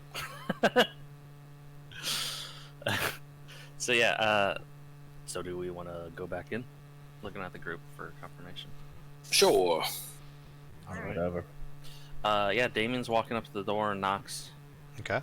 And so you Hey, knock on the Escalade. door, and the door opens again. At this point, it's a little bit later in the afternoon, and the one of the gatekeeping giants opens. Yes. Hi, we're looking for we need a place to sleep for the night. Would it be okay if we came in for the night? Nods at you and lets you in. Giant in the back says, "A place to rest." Yeah, we're pretty small. We don't take up much room. Understand. You will sleep with the children. Excellent. Quick question. Is there an easier way to get in here than this entrance? Because if we want to come in and out at times, we don't want to constantly have to knock on the door and, make you guys work. Is there any other routes? Or This only is way? the entrance you will use. Okay. Sounds good. The other one gestures for you to follow. Do you? Yeah. I tell Orion to follow as well. He's with me. You walk in that same door that you went when they led you to Popo. That first door where that woman was looking at you, they lead you in there. And then there is a hallway that splits to the right as you pass another door, and there's a door on the left across from that hallway. And he takes you into there, and then there's just a row of smaller beds than the giants. And then there's some wooden toys and things scattered about. He clears off and kind of pats down 4 of the beds. Says, "You will stay here, Giantkin." And he walks out. Thank you. Very much. Are we gonna sleep in the bed? Holy shit. When was the last time we slept in a bed? Probably. Yes, man. At that yucky Betty's place or whatever, probably. Holy fuck, No, I believe the last... it was probably at the gathering, which No, unfortunately. in the probably gathering we were in the inn. Yeah, we Oh, just had right. tents. Okay, I was The gonna last say, place we did was in the inn in Shalinsta. Wait, were there beds on the boat back from Shalinsta to Cyril's Market? Even we stayed at the end of it, I doubt it. What? No, we were on the boat from the Shalinsta to the market. We were on the boat for like a week. Yes, but on the below decks. Yeah, we were Yeah. in the hold. But were there beds there? I don't think so. We slept I like do where they bel- store the food. We had an inn in Shalinsta where that lady really hated slavery, and that Farakiro was one. So that was, Oh, was yeah. the last place we slept in a bed. It's been a while. It's a long ass time ago. Yeah, Damien just mutters off to the rest of the group. He's like, "Well, it's been a while since we've had allies." Fair I enough. like this place. Starting to not dislike it. Alright. I hope they don't need us. I wonder if they have baths here. I think that's pushing it. Damien sniffs around the room. Does he think that they might have a bath? They might have Or does it baths smell here. like dog shit just everywhere? They might have baths here.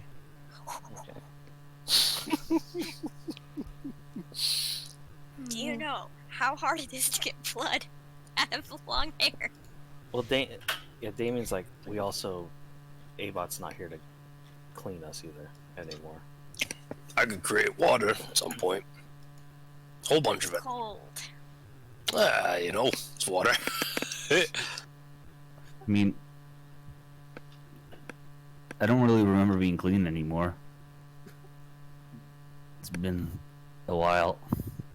Excuse me. It has been. I mean, we fought in an arena. Everything went downhill from there. Yeah. I think pretty much starting in the market, it's gone downhill.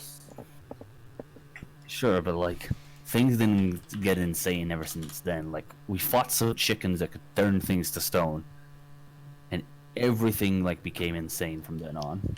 Do we still have that beak?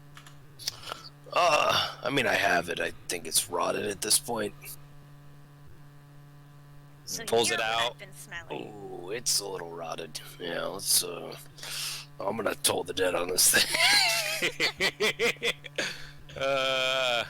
Yeah, I pull out that fucking, cockatrice beak, and it's pretty fucking fucked, right? It's disgusting, and it smells like shit after you pull it out of your sack. Like, it's just like mucusy and fucking gross. There's like Go put that shit deterioration. outside. There's an eyeball fucking hanging out, and as you like, when you grab it and like your hands kind of just like go into it a little bit, and just like mucusy like sloshing now sound. This was maybe a poor Okay, idea. you go outside right now. Oh, Go. hang on. Wait, can I can... Anybody got a shovel? I do. Oh, just bury this thing in here. In here. Was in the bedroom of the children. It's a fun toy. This is the first time we have been able to rest easy for a night. I'm not letting you ruin it by burying a dead chicken. Alright, I I'll take just the put shovel and I start poking it at him, trying to like push him out of the room. I'll just put it back in the sack for now. It's been there. It's too late for that. It can stand another day. Also, you're banned from using thaumaturgy till the morning. You can't do that. We have a whip. We can turn it into a ball gag.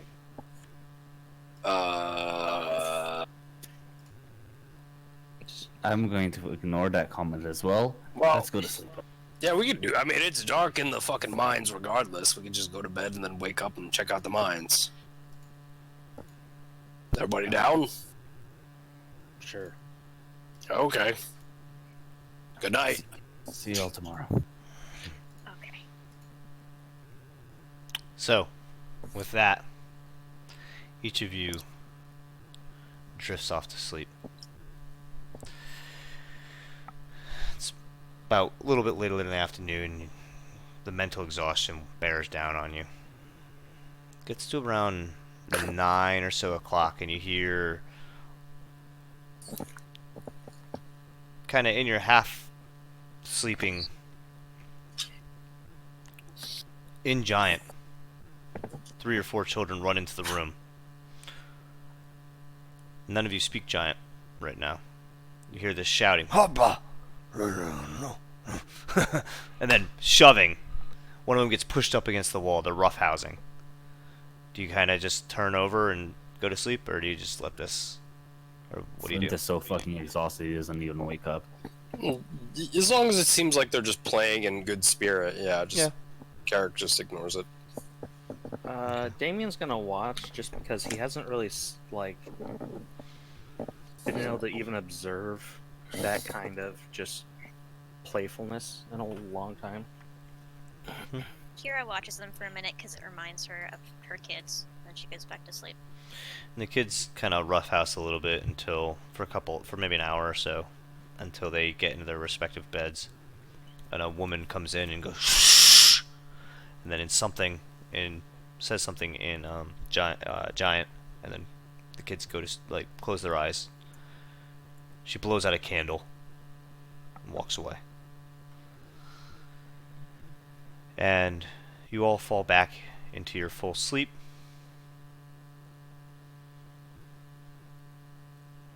And the next morning comes. You sleep better than you have in many, many, many, many days, gaining about somewhere between 12 and 16 hours of sleep.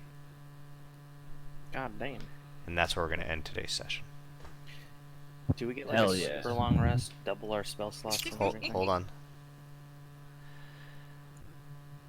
Starting next session, you will have level 10. Woo! Double digits. Hey. Right now I Yeah. have a choice to make. What's that? Oh, I'm still barbarian. wondering if I should go barbarian or not. Like, things changed dramatically since last time I thought about it. It's very true. I have to Mechanically, think. though, isn't that like kind of for you? It's kind of iffy, yeah. Like, it was a flavor thing, Yeah. more than it was Don't really anything. go large or any of that stuff. Oh. Like, I can. The thing is, like, rage would be a separate resource. Like, one combat with magic, the other combat with rage. Different things. That's true. It would also increase my AC whenever I don't have armor because I have so much fucking constitution. But Damn, what a good session. yeah, that was amazing. That was super fucking. I'm gonna be honest. I was so tired and just like not feeling good, so I was like, ugh, I don't want to play D&D today, and I'm so glad we did. No, it was Hell great. yeah. Cause like I didn't sleep good last night. I just felt like shit. So I'm glad that this was such a good We session. woke up at 1:30 p or 2. Well, it was p.m. it was a lot of like wake up, fall asleep, wake up, fall asleep. Like it wasn't good sleep, Hmm. and I woke up with like awful like gas pains. It was just rough. Fart boy, fart boy. Jesus. I woke up like 4 times going ow. So, does anybody have anything they want to say about today's session, or what? That I really fucking needed it. It was really good. It was so